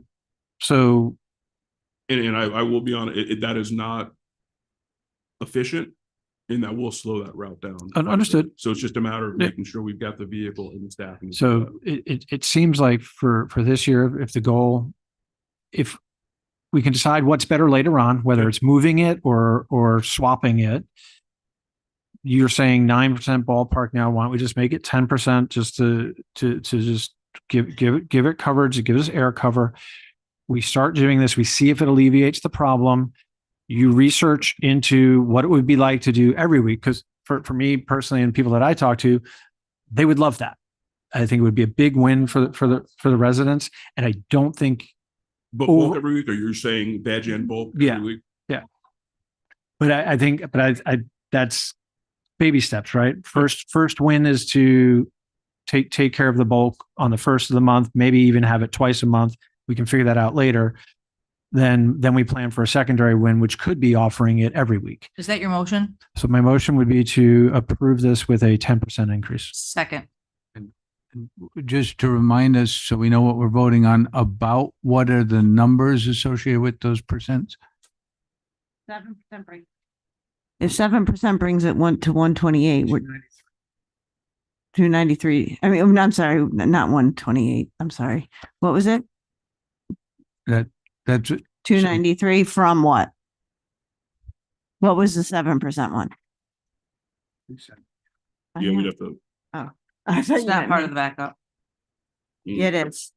I don't see it. Not the current one isn't, but That's what I'm saying. the new one is. So I need three numbers, what it is currently, what 7 would be and what 10 would be. Well, take You're- 7, You're a the math 7% teacher. addition. Is over off of equals percent over 100. Yeah, is over of is percent over 100. Go mathing. Well, I was hoping somebody else would whip out the calculator. Well, why he's doing that? But oh wait, I knew that I had. I agree, that's lazy on my. Remember when I had that brilliant idea 5 seconds ago? It's gone. Shoot. Oh, I know. Oh, if we increase this by up to the 10%, right? And we could also look at another option of just having you know how we have the guy who comes and does the wrong day pickups anyway? We can have more of that. Sure. Instead of having a whole nother day, because then at least it isn't looking at these piles for 3, 4, 5, 6, 7 days. So that's another option as opposed to changing the schedule, be increasing the pickups that get fined. They might even pay for themselves, to be honest, with the fines. Well, I think with the 10%, what this is going to allow us to do is basically have this be almost like an experimental year for us. Yeah, let's figure out what works. So we can look at the actual costs as we're hitting this each month, and it's going to give us the ability to see what is going to work the best, and Okay. what we see in the best results with. And going into FY28, we're going to have a lot more data. Right. So what you missed is we made a motion. Left the room.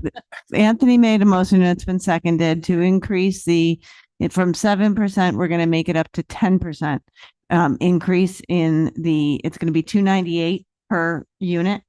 And That's the increase 298. no, it's going to be a total of 298 per year per unit. And the idea is then at that point, we'll figure out, are we adding another truck to drive around? Or what are we going to do? And we'll play with it. And if it's too much, we'll go down the next year. Yeah, Okay, but so we have but Chris doesn't want to vote until he knows the math. I think it's. So essentially it was 271.55. And if we go to 10%, it's 298.71. $20. $20. Yep. That works. Let's do it. 10%. Oh, can we call I'm it, in. call it? I'm in. We have, all right, we have a public comment. Oh. Ms. Fisher? I didn't know there was a public comment.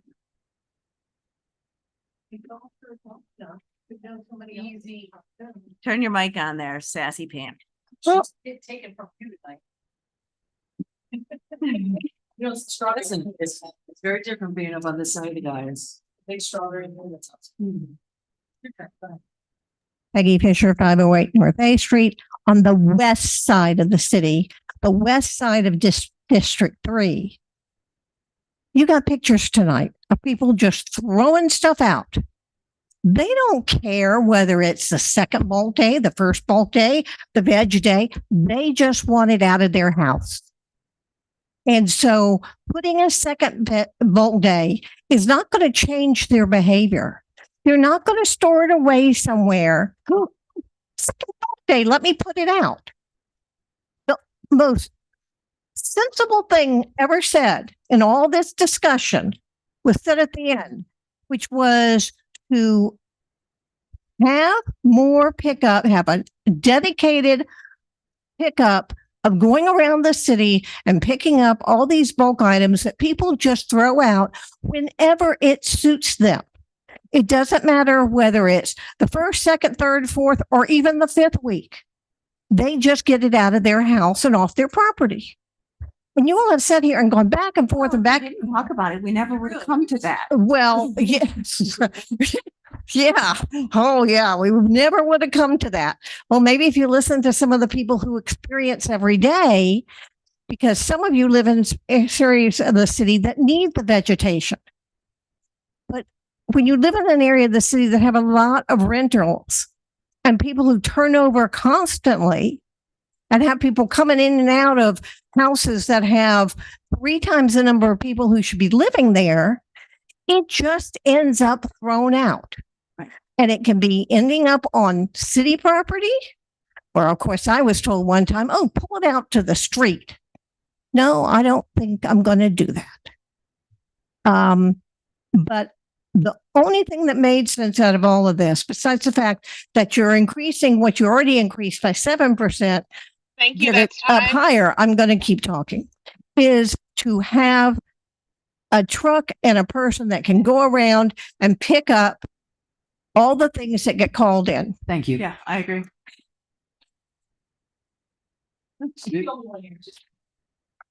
We have a motion, we have a motion, a second. Yep.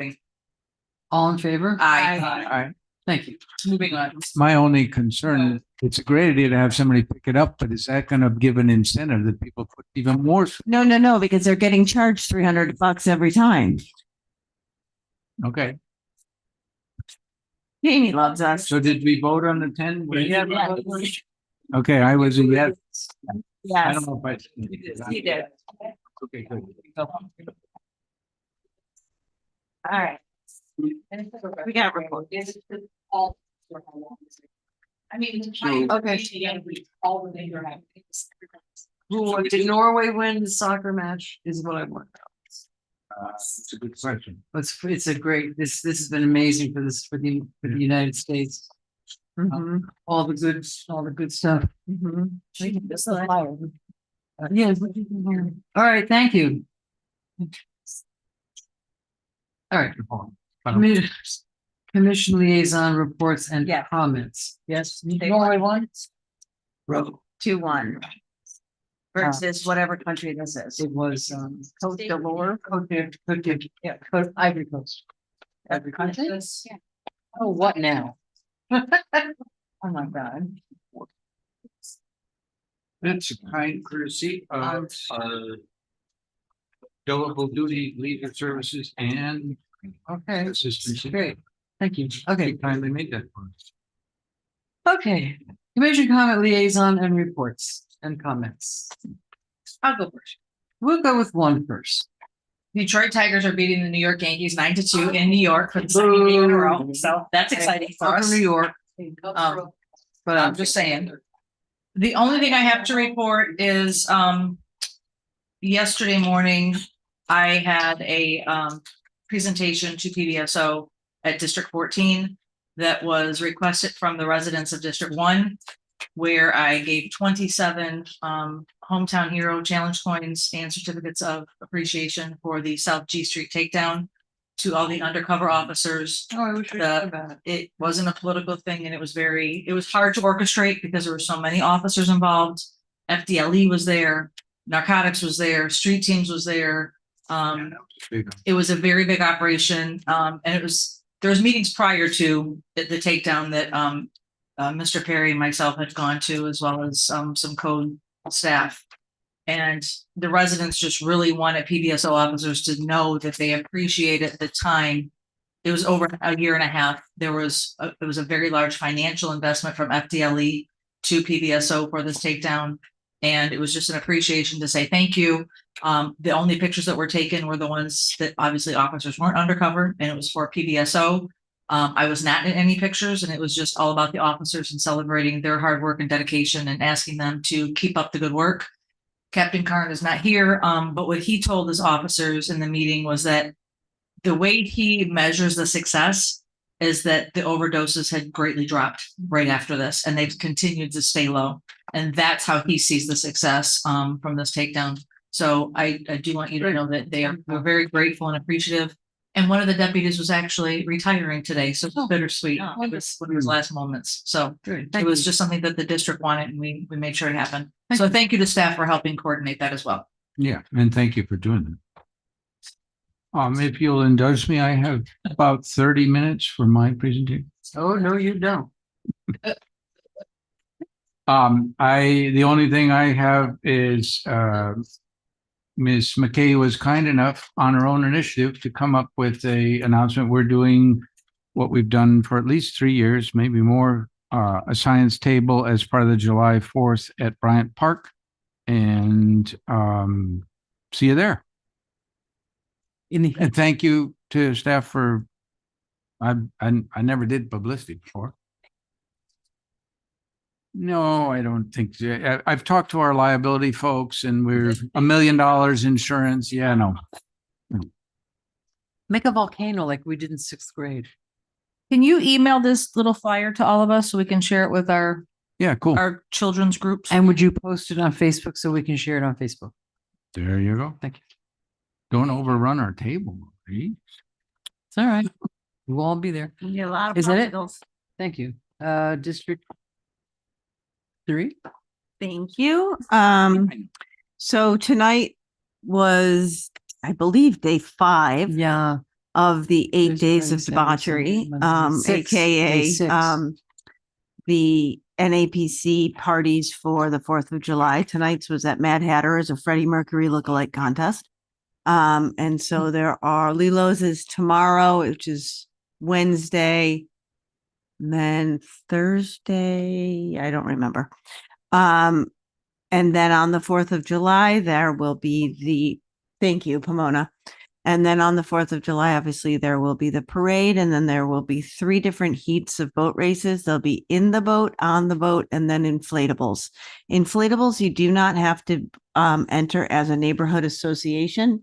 You just bring down your inflatable dinosaur, you jump on, and you race.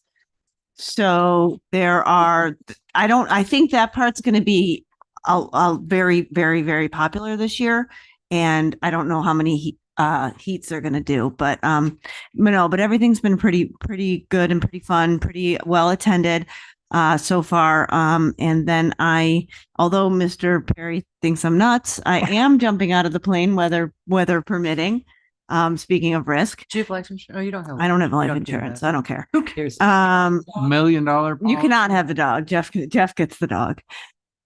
Anyway, so that will be, I believe we jump at 7:45, and then after that is the drone show and the fireworks, and hopefully I won't die and I'll be able to hand you guys the flag with the rest of the jumpers. Either that or we plan the memorial service. No, I am not. I mean, I'm terrified, obviously, because it's jumping out of a plane, but I'm not terrified. Right. It's not some guy in Pahokee. Right. I trust. You never know. The guy in Pahokee could be very well. I'm sure they're wonderful, but anyway, that's what's happening. And then there was something else I wanted to add, but I can't remember it now. There is no NAPC meeting this month because Saturday is July 4th. And so I will give my update for NAPC next month, and that's it. Have you done your will yet? Mr. Segridge? I know. Thank you. I know a guy. Yes, you can have my. Sorry, you can have my. Okay, deal. I don't want anything. You want to rock, paper, scissors, paper for it? All right. Well, I won now. I just wanted to, I had a number of things come up on the BTR front from some businesses, and there's one topic that I think we should consider discussing as we continue to look at the BTRs and stuff, and that is businesses whose employees need a subordinate license to the master license. So think about a real estate broker and real estate agents. In our code, real estate brokers are the ones that get the license from the city, but the agents are actually excluded for that. There are other companies exactly like that we require every single employee to get. Yeah.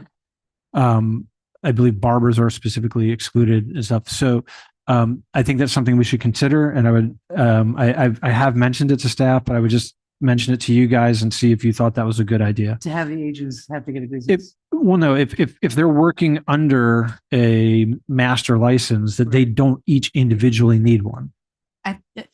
What Is that legislation? Because I think that something changed last year. Because that was when it happened, there was a huge sweep of gyms, nail salons, like there was a lot of people that were affected. And I think it has something to do with the Department of Professional Licensing. Well, it's the state came in and said that you can no longer do that unless you have something on the books grandfathered in before a certain date. And we do. Our classification system that we put in place is on the books before that. So we're still allowed to do it, but whether we should do it is another question. So you're saying withdraw from, so if it's a nail salon, for example, only have the one and not each individual person? Correct. Okay, I just want to make sure I understand. Yeah, that would be. So How about making the real estate agents each have one? Make go the other way. that you can't do, I don't think. I don't think we can go back the other way. Because but- of that. It's more onerous. Yeah.